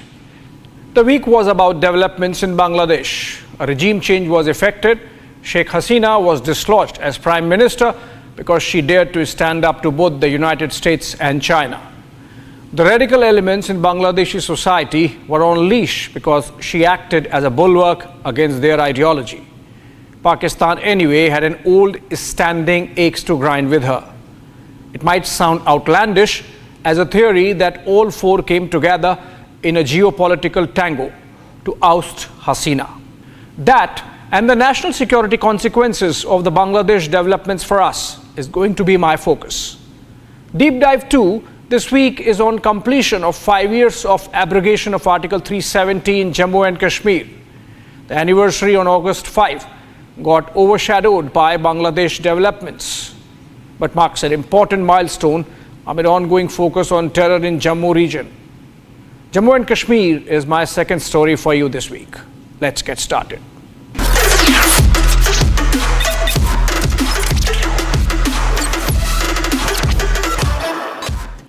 Bangladesh is in turmoil. Lawlessness is a mild word to characterize what's happening in Dhaka. Over 500 lives have been lost in the last month of protests and violence that ultimately dislodged Sheikh Hasina government on August 5. Still contemplating her next move, Hasina remains a guest of Delhi, her life saved by a coordinated move between India and the Bangladesh army, whose chief, General Waqaruzzaman, is related to Hasina through a marriage in the family. The protests began after a court in Bangladesh operationalized a 2018 decision of the Hasina government which reserved up to 30% of seats in government jobs for the second generation of Mukti Jodhas, those who had fought for the independence of Bangladesh from Pakistan in the 1971 War of Liberation. One would say what's wrong as anti-reservation protests should be seen as progressive. Only that the reservation decision followed a political fault line of Bangladesh. Led by Bangabandhu Sheikh Mujibur Rahman, Mukti Jodhas fought against the Pakistan army. The freedom fighters were also up against a strong pro-Pakistan Islamist element within what was then called the East Pakistan.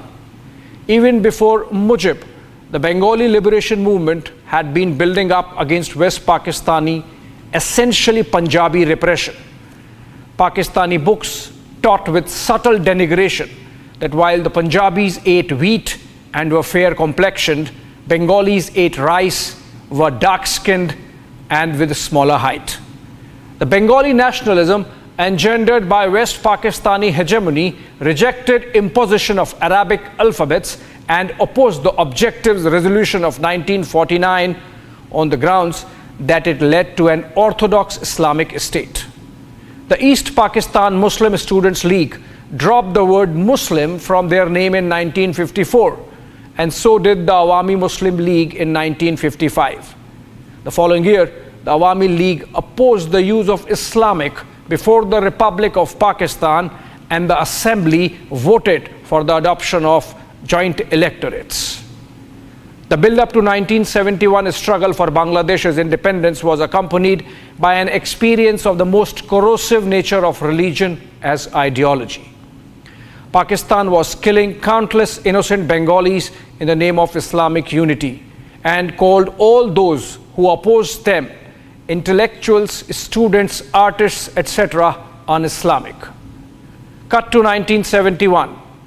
Post-liberation and formation of Bangladesh, this pro-Pakistan Islamist sentiment remained a strong latent force. It was this force that was activated by Pakistan's ISI to assassinate Mujibur Rahman in 1975. Do you recall the date? August 15, India's Independence Day. A dark way of reminding India that Pakistan could get back. Sheikh Hasina survived as she was out of the country at that time.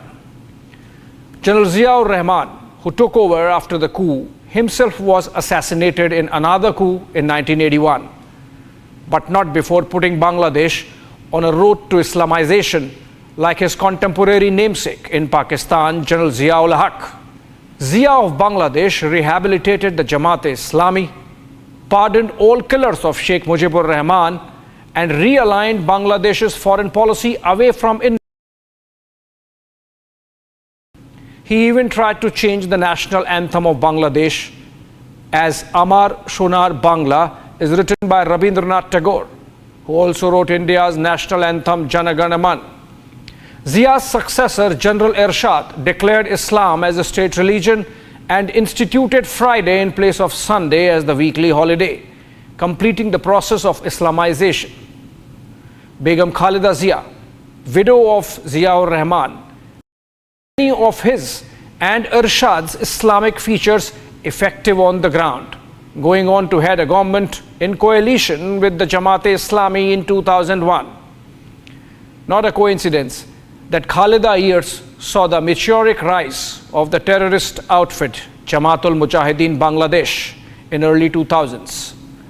In August of 2004, a grenade attack by JMB during a political rally almost killed Sheikh Hasina.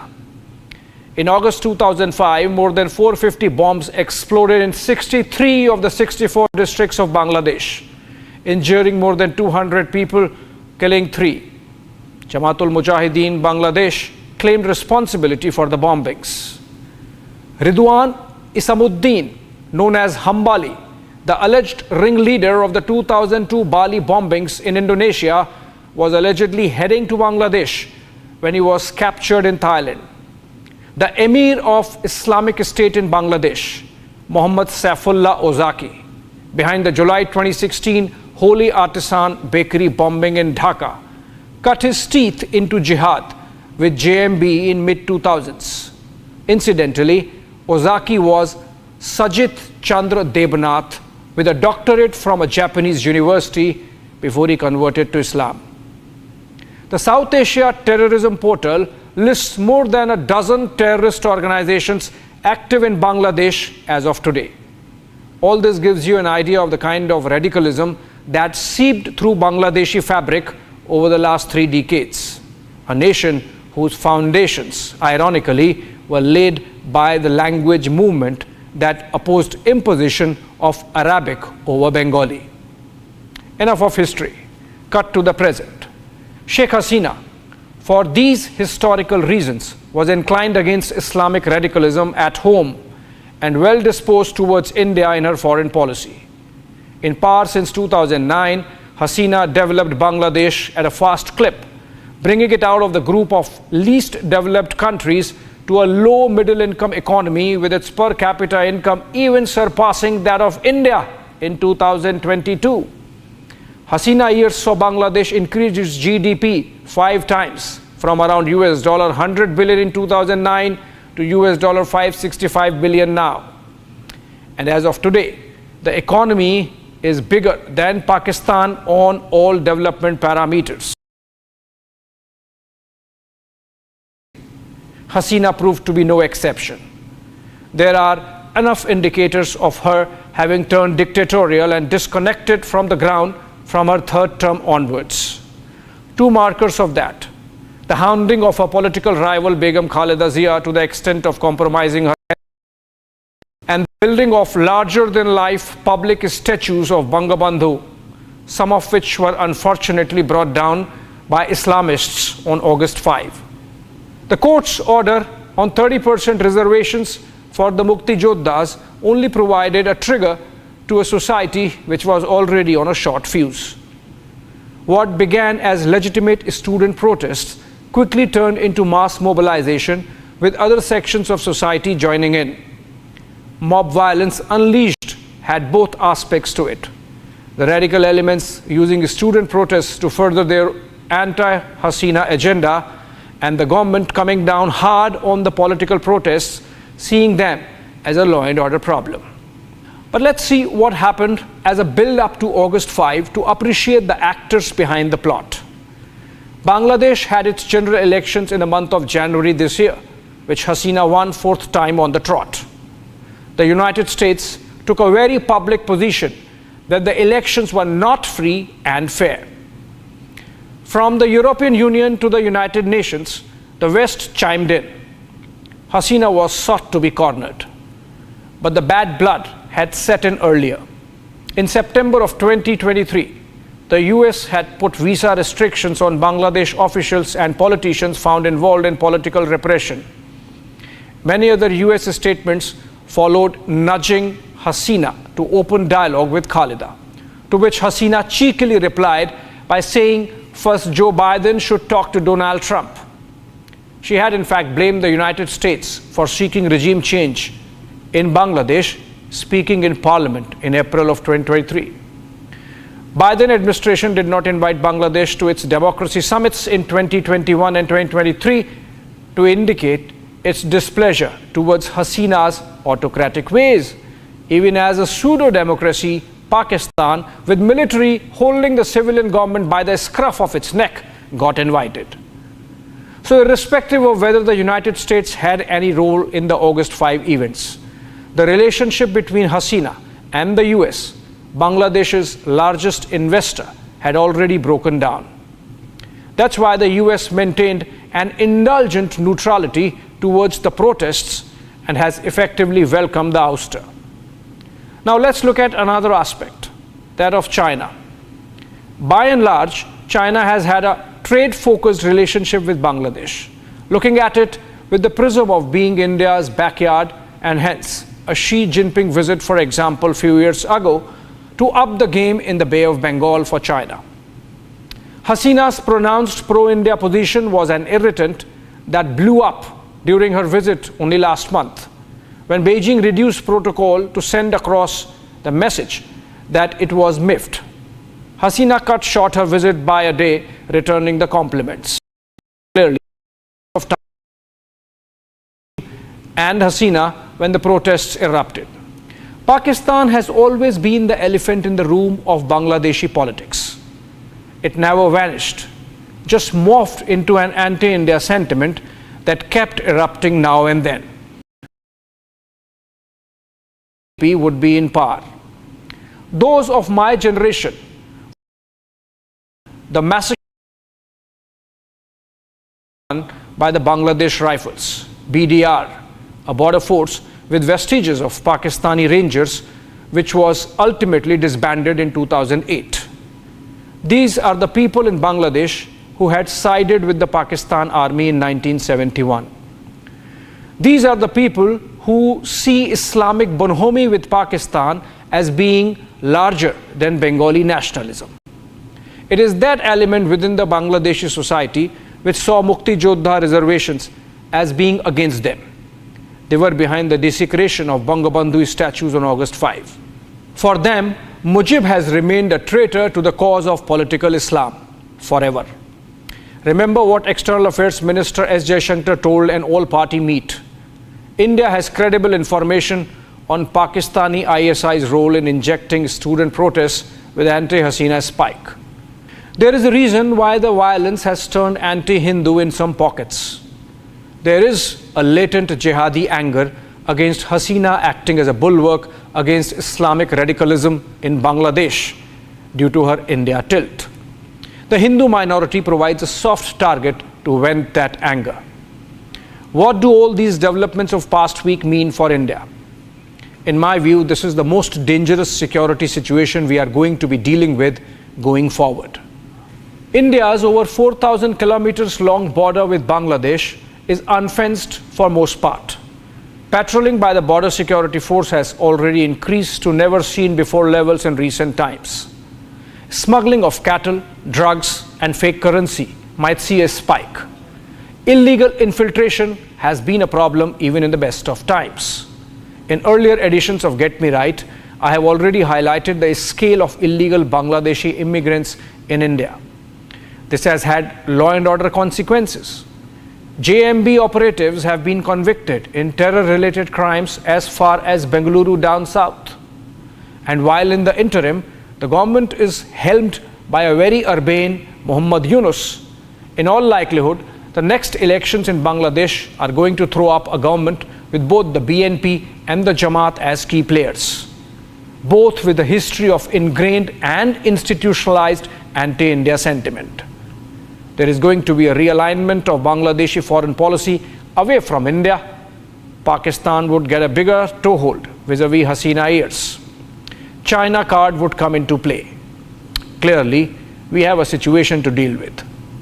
There are challenging times ahead for India's national security architecture and neighborhood foreign policy. Saving grace is we have proven to be nimble-footed on earlier occasions. Like in the case of Maldives, after the initial bluff and bluster, the Muizzu government is smoking the peace pipe. In the Himalayas, while internal dynamics led to yet another change of government in Nepal, Prime Minister KP Sharma Oli seems to be conducting himself with much restraint on his China tilt in his second term. Sri Lanka knows India proved to be the friend in need during the 2022 financial crisis and political turmoil, and hence is a friend indeed. We should be able to tide over the Bangladesh crisis too.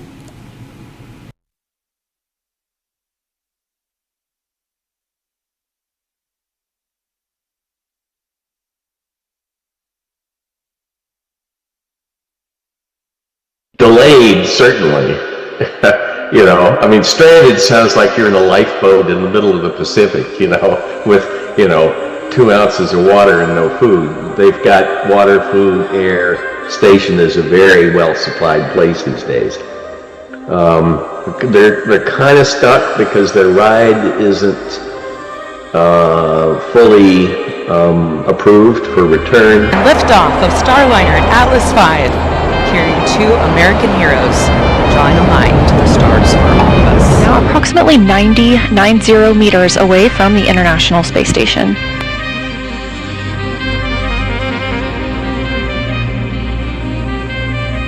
And we are coming up on 30 meters from the International Space Station, getting a beautiful view now of Starliner. Ignition. And liftoff of Starliner at Atlas V, carrying 2 American heroes, drawing a line to the stars for all of us.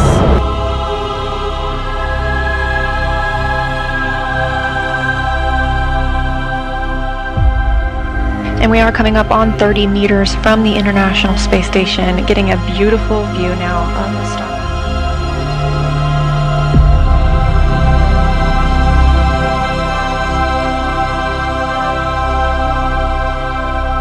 Delayed, certainly.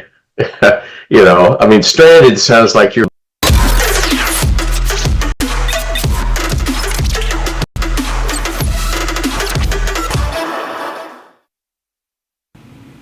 Moving on. Even as the events were unfolding in Dhaka on August 5, Jammu and Kashmir marked the 5th anniversary of the abrogation of Article 370 and 35A. Partly overshadowed by the Bangladesh developments, and in good measure because Kashmir Valley is actually peaceful, the anniversary went off the media radar. So let's put some searchlight on what's up with Jammu and Kashmir 5 years after that momentous decision of the Modi government on August 5, 2019. राष्ट्रपति संसद की सिफारिश पर यह घोषणा करते हैं कि यह दिनांक जिस दिन भारत के राष्ट्रपति द्वारा इस घोषणा पर हस्ताक्षर किए जाएंगे और इसे सरकारी गैजेट में प्रकाशित किया जाएगा, उस दिन से अनुच्छेद 370 के सभी खंड लागू नहीं होंगे. A couple of weeks back, Get Me Right focused on the increased terror activity in Jammu region of the Union Territory. I had highlighted how Pakistan changed strategy after failing miserably in the valley. Security grid in Jammu clashes of 2020, scores of terrorists have been infiltrated into the forested hills of Jammu region and over a dozen terror acts executed. While there was a clear case of slip-up on the part of our security apparatus on Jammu side, gaps have been quickly filled. Even some heads have rolled. But this gives you an idea of the success of New Delhi insofar as the valley is concerned. When was the last time you saw pictures of the post-Friday prayers ritualistic stone pelting from Srinagar? None. The death of Sayyid Ali Shah Gilani of Hurriyat went in a whimper. Kashmiris can enjoy multiplex experience in Srinagar now, and cinema halls are back in towns like Baramulla, Handwara and Pulwama. Over 100 movies, Bollywood movies, have been shot in the valley in the last few years. The Shia community of Kashmir could carry out the Muharram or Ashura processions in the valley after a gap of over 3 decades. Schools and university campuses in Jammu and Kashmir are reporting a regular academic cycle with zero loss of days to hartals. Obviously, the students and the youth are benefiting. Parents are happy, and I spoke to some of them before including this in my program. There is visible improvement in infrastructure, from roads to railways, from power sector to social sector, across the Union Territory. Tourism economy is in an upswing, getting reflected in states' gross domestic product, which increased from rupees 1,60,000 crores or $20 billion in 2019 to rupees 2,60,000 crores or about $32 billion now. Average monthly GST collections increased from rupees 456 crores in 2019 to roughly 700 crore rupees now. But then Kashmir was never an economic issue or a problem. It was never about development. It was always about a psyche. My first visit to the valley was in 2016 in the aftermath of the Burhan Wani protests. At the taxi stand in Srinagar, when I asked to be taken to Anantnag, the driver stalked off, taking me to Islamabad instead. That was the word on the ground for the ancient capital of Kashmir. Imagine. Standing outside the National Institute of Technology in Srinagar, our reporting was disrupted a couple of times by groups of schoolboys carrying satchels on their backs, stopping by to shout Azadi before moving on casually. Many might have had similar experiences whenever they have traveled to Kashmir. Azadi! Azadi! Azadi! The mindset was of being different, separate, hence the separatism. There's of course behind it, but in its physical form, the separatism was enshrined in the Constitution of India in the form of Article 370, embellished with Article 35A. In one stroke, the Modi government removed the structure, the dhacha, on August 5 of 2019. I say dhacha because the soul of Article 370 had anyway been denuded over the last 6 decades. The BJP government dared to remove the rump and got all credit for the dare. The abrogation was on the party's manifesto since its birth in 1980, and fountainhead of BJP's ideological journey, Shyama Prasad Mukherjee, had sacrificed his life for the cause in 1953. Narendra Modi himself hoisted the tricolour at Lal Chowk in 1991. And the abrogation of Article 370 was an article of faith for anyone associated with the BJP RSS thought.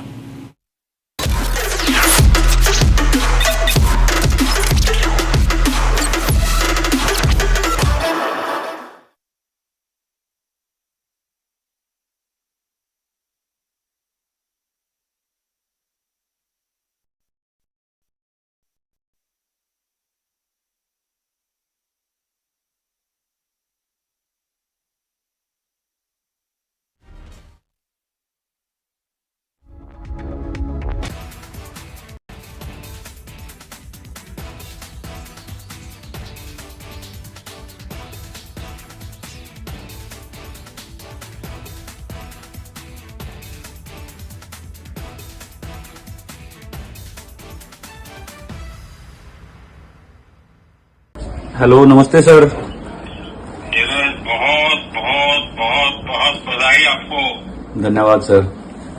आपने देश का नाम फिर एक बार रोशन कर दिया जी। और पूरा देश, मैं देख रहा था रात को 1 बजे भी करोड़ों लोग आपकी तरफ आशा की नजर से देख रहे थे। बस सर वही है कि जो सबकी उम्मीद थी गोल्ड के लिए, वो कहीं ना कहीं एफर्ट भी लगाया, लेकिन जैसा हमारी बात हुई थी कि छोटी वो इंजरी वगैरह की वजह से वो पुश जो करना चाहता हूं वो नहीं कर पाया, उसका थोड़ा सा हो रहा। क्या किया जाए भाई? वही डिसीजन लेंगे सर टीम के साथ, लेकिन कंपटीशन जो था वो काफी तगड़ा था और ऐसी सिचुएशन में भी थ्रो करना और मेडल लेके आना कंट्री के लिए, उसकी खुशी है जी। नहीं, आपने बहुत अच्छा किया है और आपने तो पिछली बार भी मुझे याद है आपने आपके प्रतिस्पर्धी के खेल की तारीफ की थी जी। और आपने तब भी मुझे कहा था कि उसका मुकाबला बड़ा सचमुच में तगड़ा होता है। हाँ जी। और इंजरी के बावजूद भी आप ये मैनेज करते हैं, मैं समझता हूँ कि हमारी युवा पीढ़ी को भी बड़ा आश्चर्य होता होगा। नहीं बिल्कुल सर, काफी अच्छा रहा और वही है कि ये तो सिलसिला चलता रहेगा गेम में, स्पोर्ट्स में अप डाउन्स, और अभी आगे और ज्यादा मेहनत करेंगे और बाकी आगे गेम्स आ रहे हैं तो वो खेल लेंगे सर अच्छे से। आपकी माता जी भी कभी खेल में रही थी क्या? नहीं सर, फैमिली से कोई नहीं रहा, पर ये है कि यहाँ हरियाणा में वो माहौल जरूर है खेल का, तो कुछ ना कुछ पहले बचपन में खेल रहे होंगे। माता जी का जो इंटरव्यू है जी, उसमें एक जो स्पोर्ट्स परिवार का स्पिरिट होता है, हाँ जी, वो बहुत बढ़िया तरीके से उन्होंने कहा। जब उनको कहा गोल का, उन्होंने कहा वो भी तो मेरा बेटा है। ये स्पिरिट है। मैं तो बहुत सचमुच में आपके परिवार को भी बधाई देता हूँ। नहीं बिल्कुल सर, क्योंकि तो एकदम से ये स्पोर्ट्स में सर वही है, जुड़े रहते हैं। हाँ सर, स्पोर्ट्स में अप डाउन वो चलता है। अब ऐसा काफी अपना दिन रहता था, भगवान अपने साथ होता था कि हम गोल्ड जीतते थे, और गेम में वही है कि अब अरशद ने जीता है तो वही है, जिसका दिन होता है सर उसी को मिलता है वो उस दिन, तो जैसा हमारा टोक्यो में था। तो है ही, लेकिन आप लोगों की मेहनत होती है और आप बहुत कड़ी मेहनत करते हैं। बिल्कुल सर। आपने इंजरी के बाद भी जो मैनेज किया है ना, वो वाकई बहुत ही अद्भुत है जी। और उसमें तो एक स्पिरिट, मुझे देश के लिए कुछ करना है, वही तो ड्राइव करता है। बिल्कुल सर, ये भी तो काफी बाकी है सर। आप मन में से गोल्ड वगैरह निकाल दीजिए। हाँ सर, अब तो निकल ही गया वैसे ही। आप स्वयं बहुत बड़ा गोल्ड है। नहीं सर, बिल्कुल ये तो सर चलता रहेगा जब तक गेम चल रहा है, तो हमेशा रिजल्ट तो उसी दिन डिसाइड होता है, पर अपनी तरफ से सर मेहनत में कोई कमी नहीं छोड़ेंगे, वो ज्यादा ही करेंगे आगे, और जब तक खेल लेंगे अपनी कंट्री के लिए हमेशा जितना अच्छा कर सकते हैं। और बहुत नई नई ऊंचाइयों को पार हो रहा। आपने वैसे भी 2 बार ओलंपिक जीतने वाले बहुत गिने लोग होते हैं, उसमें तो आपने अपना नाम दर्ज करा ही दिया है।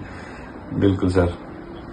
चलिए, मेरी तरफ से आपको बहुत बधाई और आपके माता पिता को भी मेरा प्रणाम। Thank you so much sir. और मेरी बहुत शुभकामनाएं हैं, और आप मुझे जब भी मिलोगे जी सर, हमें इंजरी की डिटेल चर्चा करेंगे। ठीक है सर, ये हाँ जी, कि इसका क्या उपाय हो सकता है और हम क्या कर सकते हैं। ठीक है, thank you sir.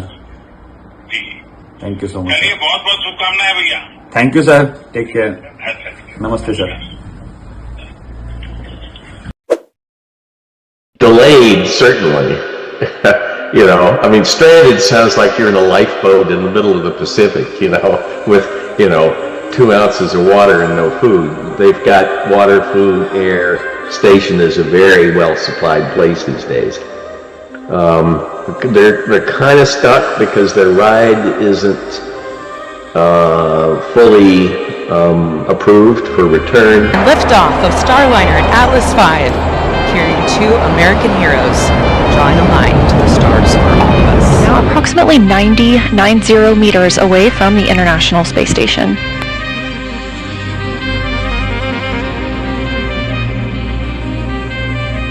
And we are coming up on 30 meters from the International Space Station, getting a beautiful view now of Starliner. Ignition and liftoff of Starliner and Atlas V, carrying 2 American heroes, drawing a line to the stars for all of us.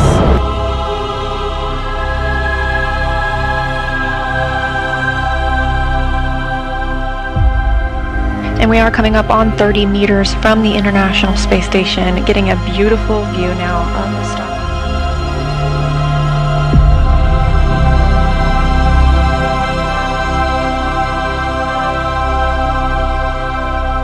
Delayed, certainly. You know, I mean, stranded sounds like you're in a lifeboat in the middle of the Pacific, with, 2 ounces of water and no food. They've got water, food, air. Station is a very well supplied place these days.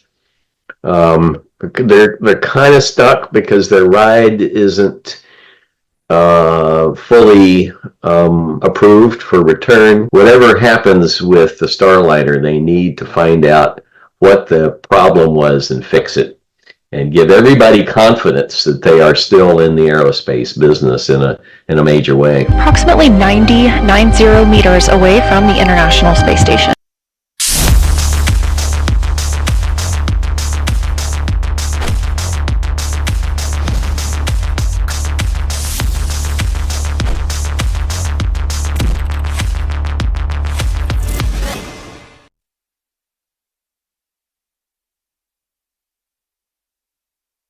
Rahul Gandhi and Asaduddin Owaisi have formed a partnership and decided to become the advocates of the biggest Muslim landowners and the richest land controllers in India. And the building political controversy is over the Waqf Amendment Act 2024, which has been brought in by the Narendra Modi government in Parliament. Attempts have been made already by the Congress and the Owaisi party, the MIM and the Samajwadi party to call this bill anti-Muslim. Very rich and very influential Muslims have, through some 30 Waqf boards across India, taken over 9 lakh acres of land and property across the country. What the Modi government has done is to ensure that there is at least some accountability. Rahul Gandhi and Owaisi say no, because their allegiance is to the richest Muslims. So if anyone wants to do a Shaheen Bagh on this, send them this video and let them realize what the real facts are.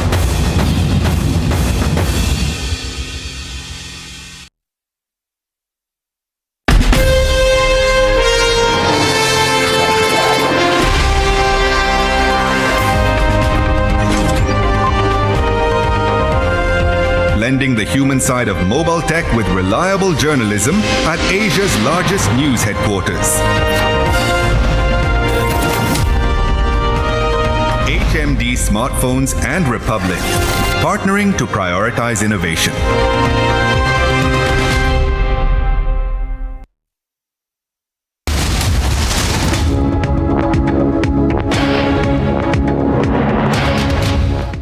Presenting by Royal Global University. Northeast can't wait. Padho, kuch bano.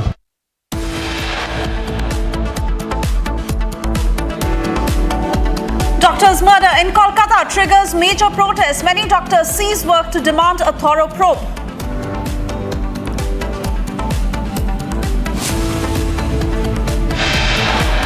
Speaking to Arnab, Bangladeshi journalist makes a big claim. He says Rahul Gandhi met Khaleda Zia's son in London.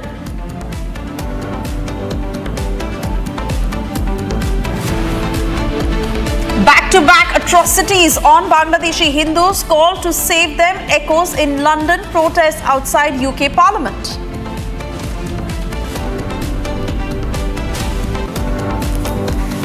Prime Minister dials wrestler Aman Sehrawat amid Wayanad. He congratulated him for winning bronze.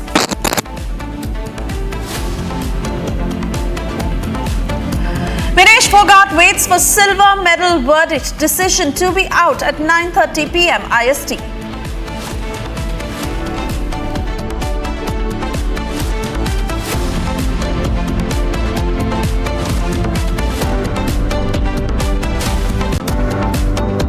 Presenting by Royal Global University. Northeast can't wait. Padho, kuch bano.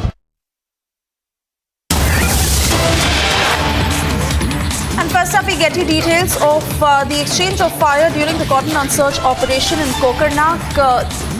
We're learning 2 Jawans unfortunately are martyred in this operation. Remember, a cotton and search operation that was ongoing in Kokarnak after intel inputs were received of terrorists hiding in the forest area.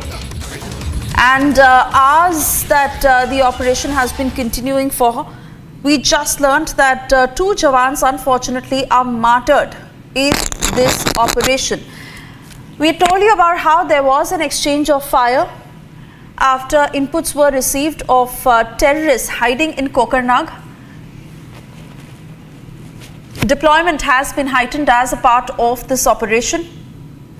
where we are yet to get details of how many terrorists are hiding, but the challenges that our forces face, given the hilly terrain that they have to cover in every sense in order to nab these terrorists. Those are, of course, pictures, deferred pictures, I'd say, of the operation that is ongoing. And in the latest, we are learning that 2 Jawans have been martyred in this gunfight between terrorists and security forces. We'll also have Arnab join us shortly to take us through the details of how the operation is now proceeding. Remember, this was a joint operation that was being performed by the Army and the Jammu and Kashmir Police. I believe Arawat is with us on the phone line. Arawat, take us through the details of this operation. 2 Jawans martyred.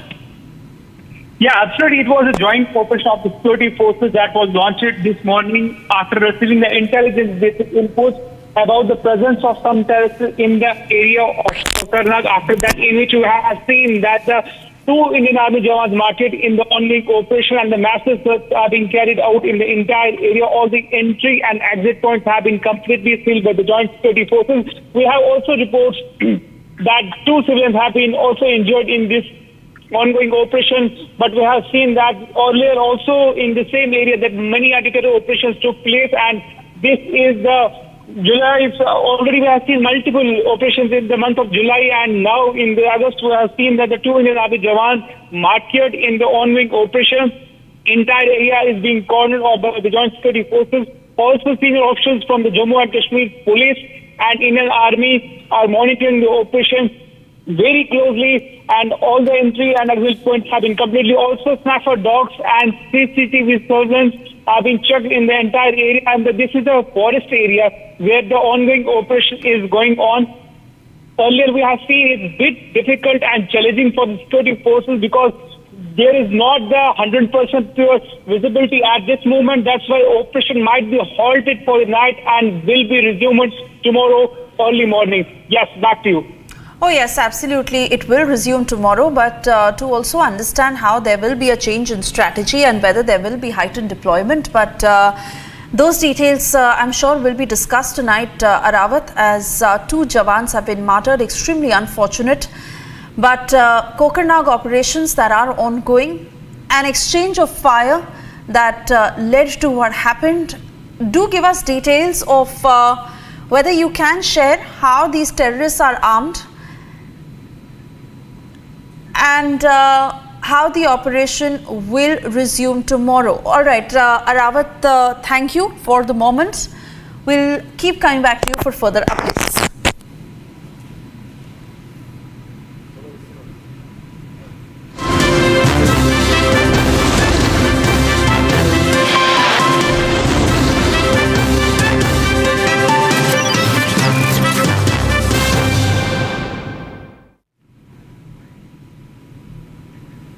And moving on, as the next 1.5 hours is extremely crucial. Yes, the verdict will be pronounced in the Vinesh Phogat disqualification case that was heard at the Court of Arbitration for Sports in Switzerland.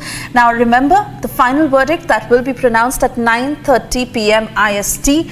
And not just this, in that appeal, Phogat has also requested for a joint silver as she was found overweight by 100 grams, after which she was disqualified, but she had won the semi-final in Paris.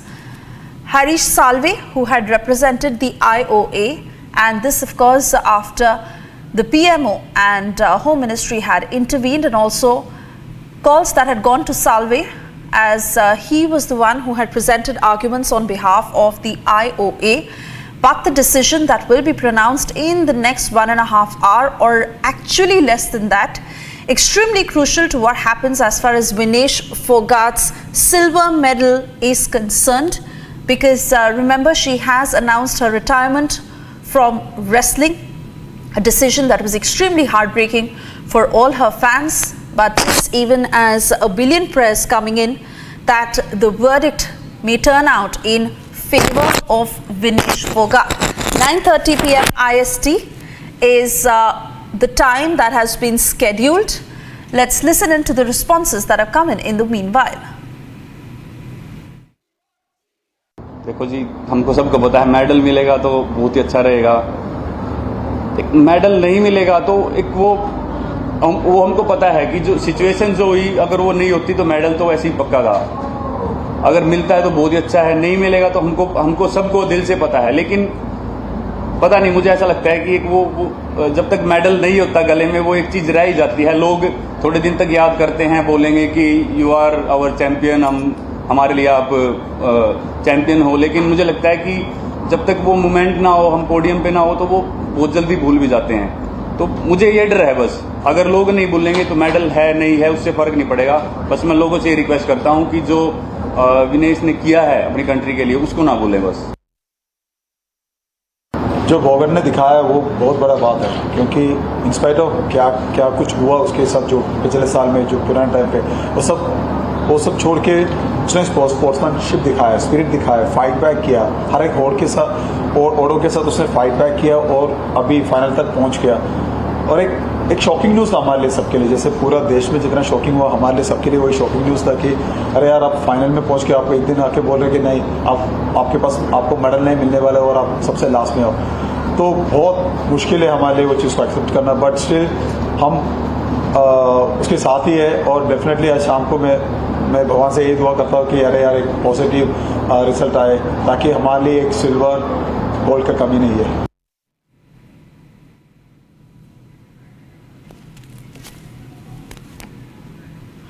All right, so those are the responses coming in this as certain athletes were also of the opinion that it was a hurried decision and that Vinesh Fogart should have been given more time.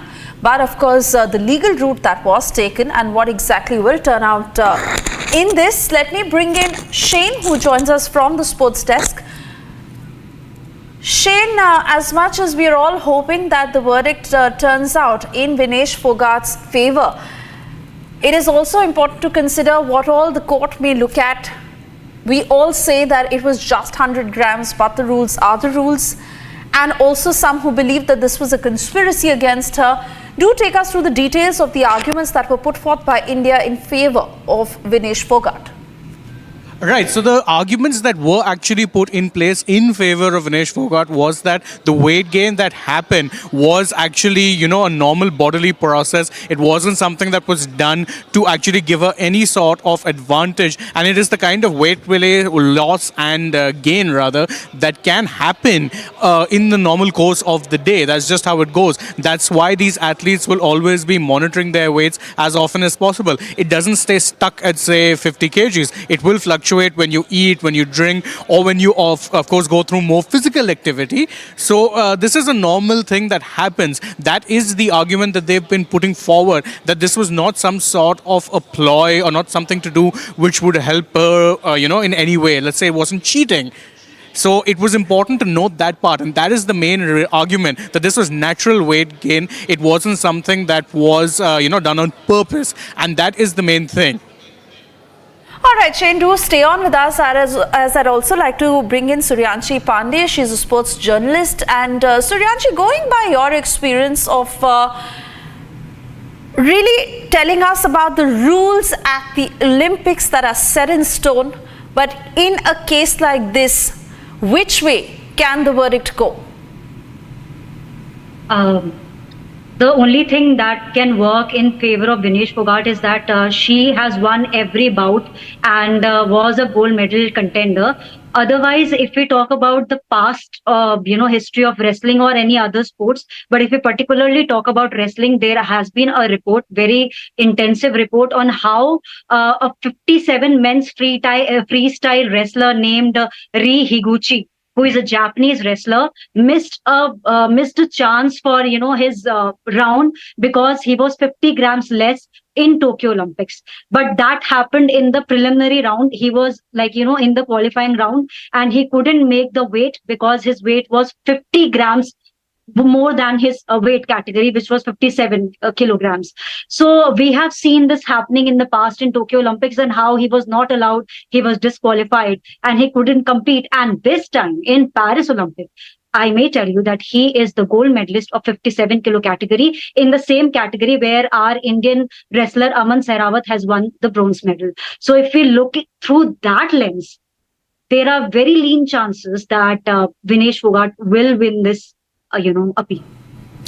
But Suryanshi, I also want to get your opinion on this, because this particular Olympics that has been marred with controversies, and the biggest one of course being the whole debate on gender parity, and especially what happened with regards to that transgender and what eventually happened. So in that sense, while it is already a talking point about what is fair and what is not fair and where should one get a leeway, how much of a chance does the Vinesh Fogart case stand? Yeah, I think your point is very relevant, and it is again very questionable in the world sports world arena, because recently the IOC chief Thomas Bach was facing such very hard questions by international journalists, where they have been categorically asked that, if a player, they were indirectly asking him that if a player like Imane Khalif has been allowed, and without, considering the fact that she was a he or a he, and, people were confused about that. So if that thing is allowed, why is that allowed? But let me, get you to the background of the story, because the problem is people are not sports literate. In many countries. And that is why the problem is coming in order to understand the Imane Khalif's issue. So if I have some time, can I, tell you what was the case behind Imane Khalif, the Algerian boxer who has just won gold for her country? Yes, please go ahead. Yeah. So the thing is, her bout was in World Championship in 2023. That was just last year in New Delhi, where she was competing quite well. But during her gold medal match, just as what happened with Vinesh Fogart, only the thing is, in Vinesh Fogart, it was a fair disqualification. But in the case of Imane Khalif, it was a controversial disqualification. She was disqualified at the time of her gold medal match, just few hours before her match. That was not even a day before, just few hours before the match. She was told that you have been disqualified because of the gender issue, because they have found XY chromosome in your genes. Now, I may tell you, there is a thing that goes in sports which says that if a woman has have higher testosterone, then those girls come under DSD category, that is differences of sexual development category, which started with Caster Semenya, who had won a medal in Olympics, but she was a controversial thing, because people were saying that she has more testosterone and that is why she got the medal, and she was tested, and yes, it was found that she had more testosterone than the female category of her category, and that is why the medal was stripped off. But in her case, in Imane Khalif case, it happened and she was disqualified. The medal was not given, and it was the end of the story for Imane Khalif. But later on, when IOC asked the International Boxing Federation that what was the test, what was the process of the test, can you please help us to understand? And it is the duty of the International Boxing Federation or any international federation to give transparency and tell the International Olympic Committee what was the process. They were not clear. They said it's a confidential test. We will not release the name of the test. We will not release the process of the test. But this was happening. So IOC did not consider the result. They were in dicey of it. When the process was in question, how can the result be, accepted by IOC? And when all these things were going on, within few months, an International Boxing Federation was suspended by IOC in 2019. And when it was suspended, that means whatever ruling that they were doing, it was nullified. And when Imane Khalif was participating in Paris Olympic, mind it, she is participating not under International Boxing Federation, because generally the International Federation organized the event for the Olympic stage. But because International Boxing Federation is suspended by IOC, that is why this entire boxing competition is being organized by IOC. And IOC believes in inclusive policy, number one. Second, in no circumstances, except for that circumstances, Imane Khalif has been proved that she is not a woman. She is a woman with might be, I again tell you, might be with XY chromosome, which has not been you can say substantiated yet, because the test is in controversy. The process of the test is in controversy. That is why she was allowed along with another boxer, which was also under question, and that is why this thing is that she is not a transgender. Her father has come.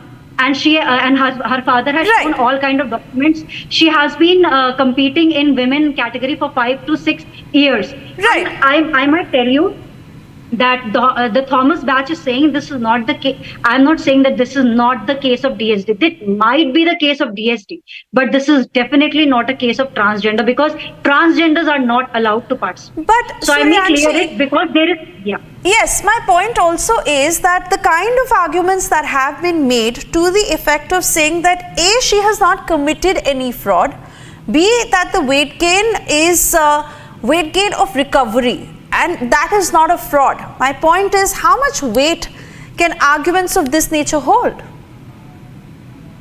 Okay, so I think this is a very technical question, and I feel that only a sports legal team can tell you better. But through whatever experience I have and through whatever readings that I've done so far of the appeal, I can tell you one thing, that first you have to prove that it's a fraud, which it is not. It is a fair disqualification according to the policy of United World Wrestling.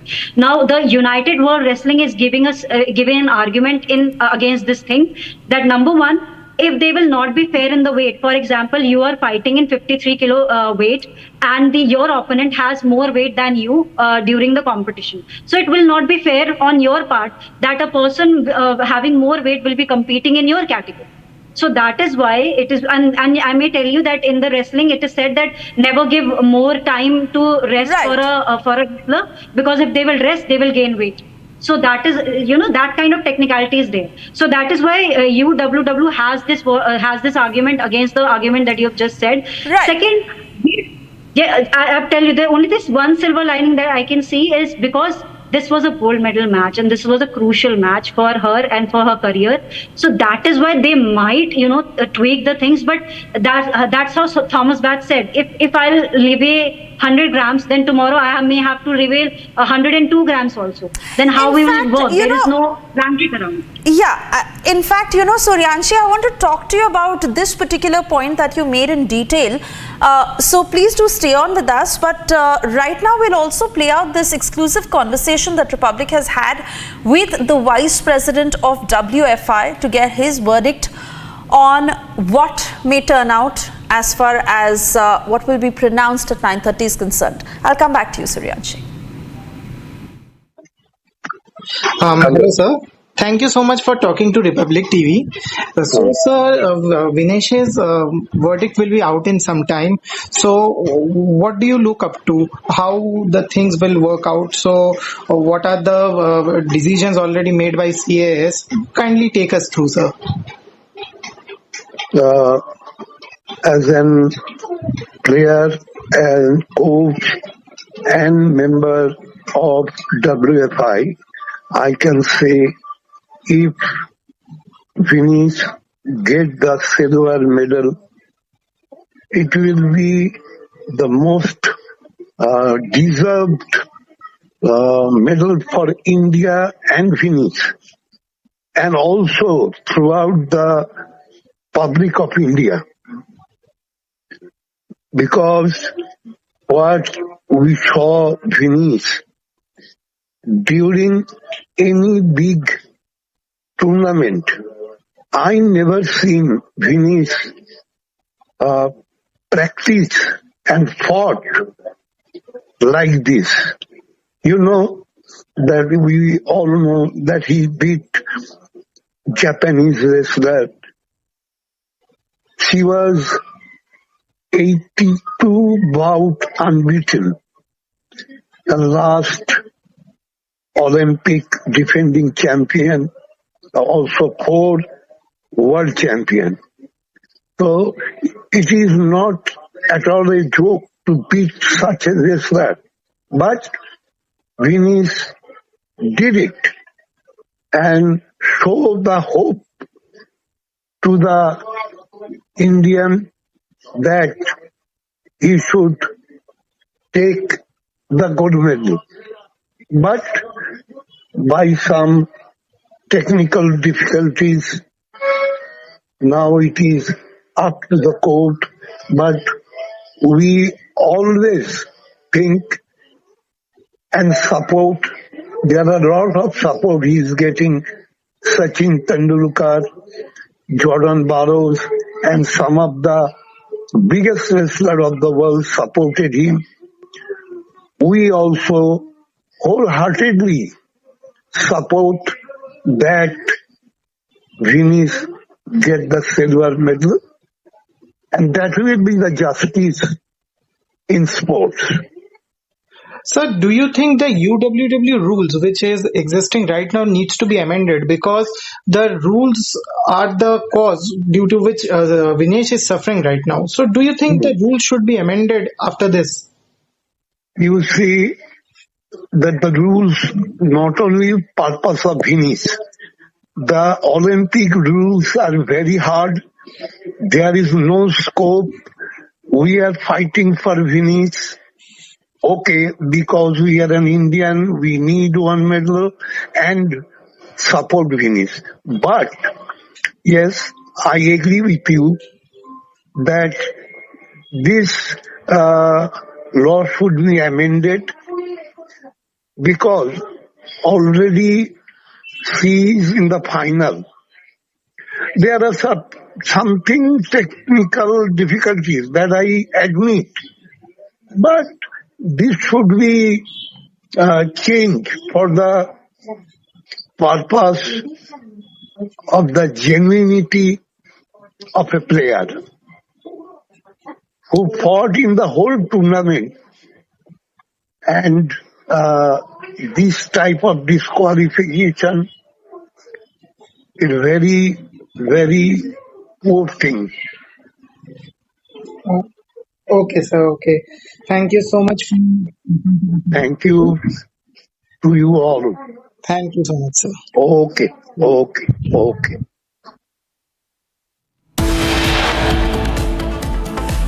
Time now for a short commercial break. On the other side, we get you details as we run up to the big verdict of whether Vinay Fogart's disqualification will hold, or is it a silver medal in store for her? Decision at 9:30 p.m. IST.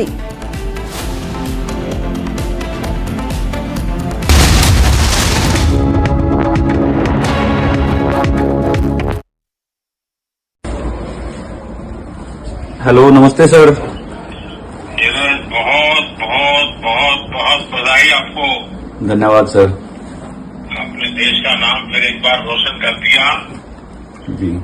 और पूरा देश, मैं देख रहा था रात को 1 बजे भी करोड़ों लोग आपकी तरफ आशा की नजर से देख रहे थे। बस सर वही है कि जो सबकी उम्मीद थी गोल्ड के लिए, वो कहीं ना कहीं एफर्ट भी लगाया, लेकिन जैसा हमारी बात हुई थी कि छोटी वो इंजरी वगैरह की वजह से वो पुश जो करना चाहता हूं वो नहीं कर पाया, उसका थोड़ा सा हो रहा। क्या किया जाए भाई? वही डिसीजन लेंगे सर टीम के साथ, लेकिन कंपटीशन जो था वो काफी तगड़ा था और ऐसी सिचुएशन में भी थ्रो करना और मेडल लेके आना कंट्री के लिए, उसकी खुशी है जी। नहीं, आपने बहुत अच्छा किया है और आपने तो पिछली बार भी मुझे याद है आपने आपके प्रतिस्पर्धी के खेल की तारीफ की थी जी।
In the India Today Best Universities 2023 survey, India's #1 ranked universities in various streams are JNU Delhi, Amity University, AIMS Delhi, IIT Delhi, and National Law School Bengaluru.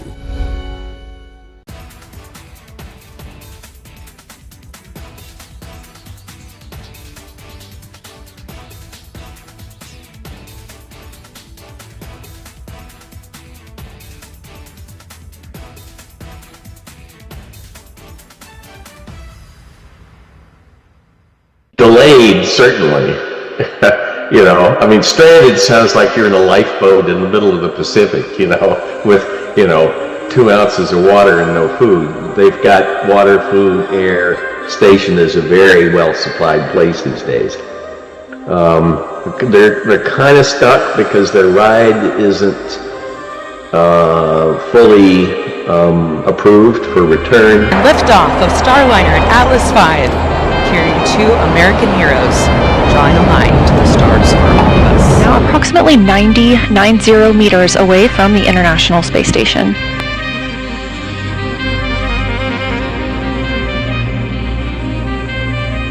And we are coming up on 30 meters from the International Space Station, getting a beautiful view now of... We have formed a partnership and decided to become the advocates of the biggest Muslim landowners and the richest land controllers in India. And the building political controversy is over the Waqf Amendment Act 2024, which has been brought in by the Narendra Modi government in Parliament. Attempts have been made already by the Congress and the Owaisi party, the MIM and the Samajwadi party to call this bill anti-Muslim. Very rich and very influential Muslims have, through some 30 Waqf boards across India, taken over 9 lakh acres of land and property across the country. What the Modi government has done is to ensure that there is at least some accountability. Rahul Gandhi and Owaisi say no, because their allegiance is to the richest Muslims. So if anyone wants to do a Shaheen Bagh on this, send them this video and let them realize what the real facts are.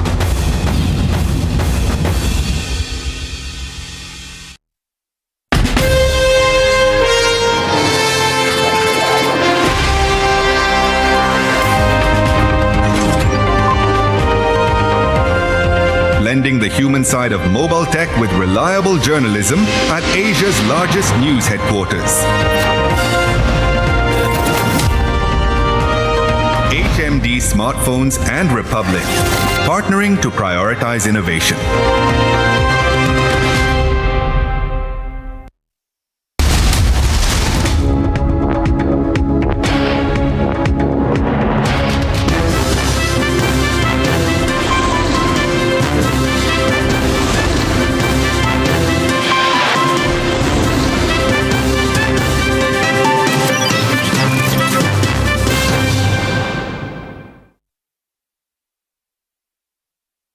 Well, India is scripting history in hockey. Back-to-back medals in the Olympics after decades now. And right now, it's an honor to have the bronze medalist men's hockey team of India right now on Republic TV. Thank you so much, Men in Blue, for joining us here. Sarpanch साहब हमारे साथ हैं, उनके गांव के जो hero हैं, शेर भी हैं, वो भी हमारे साथ हैं. तो सरपंच साहब, पहले तो आपके साथ शुरू करूंगी. कैसा लग रहा है कि ब्रॉन्ज मेडल जो है वो आपकी कप्तानी में हमारे हाथ एक बार फिर से आया है और इतनी सालों बाद, दशकों बाद हम देख रहे हैं कि बैक टू बैक मेडल्स आए. सबसे पहले थैंक यू. बहुत अच्छा लग रहा है क्योंकि ये हॉकी के लिए बहुत बड़ी बात है कि हम बैक टू बैक मेडल लेके आ रहे हैं ओलंपिक्स में, ऐसे बड़े टूर्नामेंट्स में. और ये बहुत इम्पॉर्टेंट था हमारे लिए क्योंकि लास्ट टाइम जब जीते थे तो जश्न ऐसे मना रहे थे हम कि हमने इतने सालों बाद जीता है. बट ये back to back I think बहुत इम्पॉर्टेंट था हमारे लिए कि जो हमारा कॉन्फिडेंस है, जो लोगों का बिलीव है, और आई थिंक उसको कंटिन्यू हमेशा अपने साथ में रखना. तो बहुत खुशी है, बहुत ज़्यादा खुश है मैडम.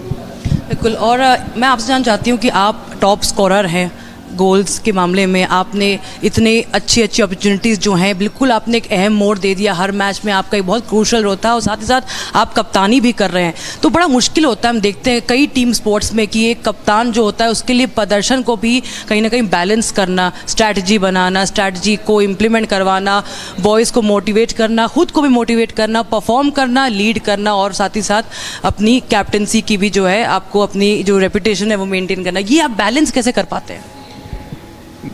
बैलेंस आई थिंक मैं हूँ ही ऐसा जब मैं नहीं था ऑनेस्टली, क्योंकि मेरे को चैलेंजेस पसंद हैं और मतलब अगर ग्राउंड में अगर जोश रखना है वो मेरे को पसंद है कि मेरे प्लेयर के साथ बात करना है और एक दूसरे को मोटिवेट करना, वो शुरू से पसंद है। तो आई थिंक मैं अपना नेचुरल था जो मैं हूँ मैं वैसे ही करता आ रहा हूँ, अप्लाई कर रहा हूँ ग्राउंड पे। एंड ऑफ द फील्ड सम वो आपको कनेक्ट रहना पड़ता है प्लेयरों के साथ कि आप सभी के साथ बात कर रहे हो, मेक श्योर दैट सभी कंफर्ट हैं और किसी को कोई प्रॉब्लम तो नहीं है, सो सबसे बात करनी।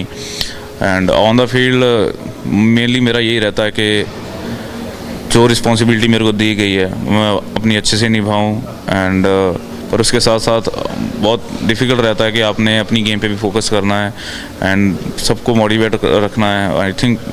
बट जब तक काफ़ी समय हो चुका है मेरे को खेलते हुए, तो आई थिंक थोड़ा मैच्योर हो चुके हैं, एक्सपीरियंस हो चुके हैं, तो चीज़ें हैंडल हो रही हैं अच्छी से। तो I am so happy that कि मैं कर पा रहा हूँ ये सब कुछ। जी हर हर महादेव। जैसे जाहिर सी बात है हम बनारस वाले हैं तो हम बनारसी हैं टोटली, और भगवान भोलेनाथ में हमारा बड़ा बिलीव रहता है। जितने भी लोग हैं, मेरे माँ बाप रहें चाहे पूरे बनारसी रहें, क्योंकि वहाँ का पूरा समय ही भोलेनाथ के अगल बगल ही घूमता है। तो जाहिर सी बात है मैम, हम इसलिए उस चीज़ को बहुत ज़्यादा कनेक्ट करते हैं क्योंकि हम सबको पता था कि बनारस में हॉकी बहुत ज़्यादा थी और वहाँ पे जो हम हॉकी लेजेंडरी की बात करते हैं, मोहम्मद शाही सर के डबल किंग, उनको वो भी वहीं से थे। तो लास्ट टाइम भी जब आफ्टर 41 ईयर हम मेडल जीत के लाए थे तो वो भी बनारस के एक वहाँ से थे, और जब हम आए तो मुझे भी मौका मिला, तो एक कोइंसिडेंस था। और दूसरा बार भी जब जीत के आए तो भी मैं था। तो एक एज ए टीम, पहली बात मैं बोलूँगा कि एज ए टीम जो हमने ड्रीम देखा था, डेडिकेशन, सेक्रीफाइस किया था, वो फ्रूटफुल हुआ कि हम मेडल लेके आए बैक टू बैक। और सब वही पूछ रहे थे कि पहला मेडल ज़्यादा इंपॉर्टेंट था या अभी वाला। तो मैं बस इतना बोलना चाहूँगा कि मेडल का नाम ही मैडम एक इम्पॉर्टेंस और उसकी चाह दर्शाती है। हम उसको पहला, दूसरा, तीसरा से कंपेयर नहीं कर सकते, सीधी बात है। और उसके बाद एक ही चीज़ ये भी है कि गोल्ड की कसर इसलिए रह गई कि जैसे पूरे देशवासी एक्सपेक्टेशन रख रहे थे कि अगर हम ब्रॉन्ज जीत सकते हैं तो हम गोल्ड भी जीत सकते हैं, हम भी उसी माइंडसेट से गए थे। और as a team, coaching staff, जितने भी लोग थे, सब लोगों का ये था। अनफॉर्चुनेटली हम नहीं कर पाए, लेकिन आपसे यही बोलेंगे कि next time definitely colour change होगा मेडल का। बिल्कुल। और विवेक, आप यंग मेंबर हैं टीम के और देख रहे हैं हम लोग किस तरह से इतना जो मीडिया टेंशन और गवर्नमेंट ने भी अवार्ड्स अनाउंस किए, सबकी गवर्नमेंट, सेंट्रल गवर्नमेंट ने भी। तो आपको किस तरह से लग रहा है कि क्या कुछ फैक्टर्स है जो और भी यंगस्टर्स को विद सच परफॉर्मेंसेस कहीं ना कहीं इंस्पायर और ज़्यादा कर रहे हैं आजकल? I think first of all आप जब एक सीनियर टीम से खेल रहे हैं तो आपको रिस्पॉन्सिबिलिटी लेना आना चाहिए कि आपको अंडरस्टैंड, समझना पड़ेगा आपका रोल क्या है, आपकी पोजीशन क्या है। नो डाउट जब आप एक बड़े लेवल पे खेलते हैं तो आपको वहाँ पे पता होना चाहिए आप कितने कॉन्फिडेंट हैं, आप अपने टीम के साथ को कैसे एक कोऑर्डिनेट बना के चलते हैं ताकि अपनी टीम को आप मेंटेन कर सकें। नो डाउट कि आप जब अच्छा करते हैं तो आपके पीछे हर कोई सपोर्ट करता है, जब आप अच्छा करते रहेंगे तो आपके साथ हमेशा सब लोग आएंगे। तो इम्पोर्टेंट वो रहेगा कि आप कितने ज़्यादा उस चीज़ को दिमाग पे ना लेके आप अपने नेक्स्ट जो आने वाला जो भी आपका फ्यूचर गोल है उस पर फोकस करें। तो मेरे लिए भी यही है कि जो भी मेरे लिए जितना भी प्यार मिलेगा, जितना भी मुझे सपोर्ट मिलेगा, मैं कोशिश करूँगा कि अपने आप को स्टे रखूँ, डाउन टू अर्थ रखूँ, और जो मेरा मेन गोल है मैं उस पर फोकस रखूँ। हरमन, मैं आपसे पूछना चाहूँगी कि किस तरह से हम देख रहे हैं कि हॉकी में कि एकदम से जो एक रिसर्जेंस आई है बहुत सालों बाद। इंडिया तो हमेशा से शुरुआत में हॉकी के लिए जाना गया, तमाम ओलंपिक मेडल्स जीते, और बीच में बहुत एक लो फेज़ आया है, टोक्यो से बदलाव फिर से देखा है हमने। क्या कुछ आपको लगता है ये फैक्टर्स जो है कहीं ना कहीं रिवाइव कर रहा है हॉकी को? बहुत सारे, क्योंकि फैसिलिटीज़ की बात करें और जो नीड्स होती हैं आई थिंक एक प्लेयर की, वो सारा कुछ हमें मिल रहा है टेक्नोलॉजी वाइज। कोचेस वाइज जो हमारा स्टाफ है, कोचिंग स्टाफ है, आई थिंक वो बहुत स्मार्ट है। और जितने भी हमारे वीडियो एनालाइज़र हैं एंड जितने भी हमारे टीम के स्टाफ मेंबर्स हैं, आई थिंक वो सब बहुत अपना हार्ड वर्क कर रहे हैं एंड उनको नॉलेज भी है बहुत ज़्यादा, क्योंकि जो पहले बेल्जियम टीम के साथ थे जो वर्ल्ड चैम्पियन रही है पहले, सो आई थिंक वो मायने रखता है। एंड सेकंड चीज़ के यूजली हम बेंगलोर में रहते हैं, वहीं पे हमारी ट्रेनिंग वगैरह होती है साई के अंडर, तो वो ओलंपिक जाने से पहले ओलंपिक की जो एस्ट्रोटर्फ है वो हमें प्रोवाइड कर दी थी, तो वहाँ पे प्रैक्टिस करना, यूज़ टू होना, देन वहाँ पे जाके कोई डिफ़िकल्टी नहीं फेस होती है, तो वो चीज़ें मायने रखती हैं, वो चीज़ें बहुत हेल्प करती हैं। तो ये सब चीज़ें अगर आपको सब कुछ मिल रहा है एंड जो आपकी डिमांड है वो पूरी हो रही हैं, तो आई थिंक प्लेयर के ऊपर है कि वो कितनी ज़्यादा मेहनत, आई थिंक वो मेडल आ रहे हैं। सो मैं यही बोलूँगा कि थैंक्स सबका कि जो हमें सपोर्ट कर रहे हैं, ओडिशा गवर्नमेंट, साई की बात करें, hockey India, government of India, I think Craig Fulton ने कहा था कि इंडियन टीम के डिफेंस को स्ट्रांग होना बहुत इम्पोर्टेंट है, कि किस तरह से हम सुप्रीम लेवल पर खेलें। जब बात आती है डिफेंस की, तो वो किस तरह से उस पर कैसे काम किया है? देखिए, हमने आई थिंक सबको दिखाया कि हमने डिफेंस एक कम बंदे से भी हमने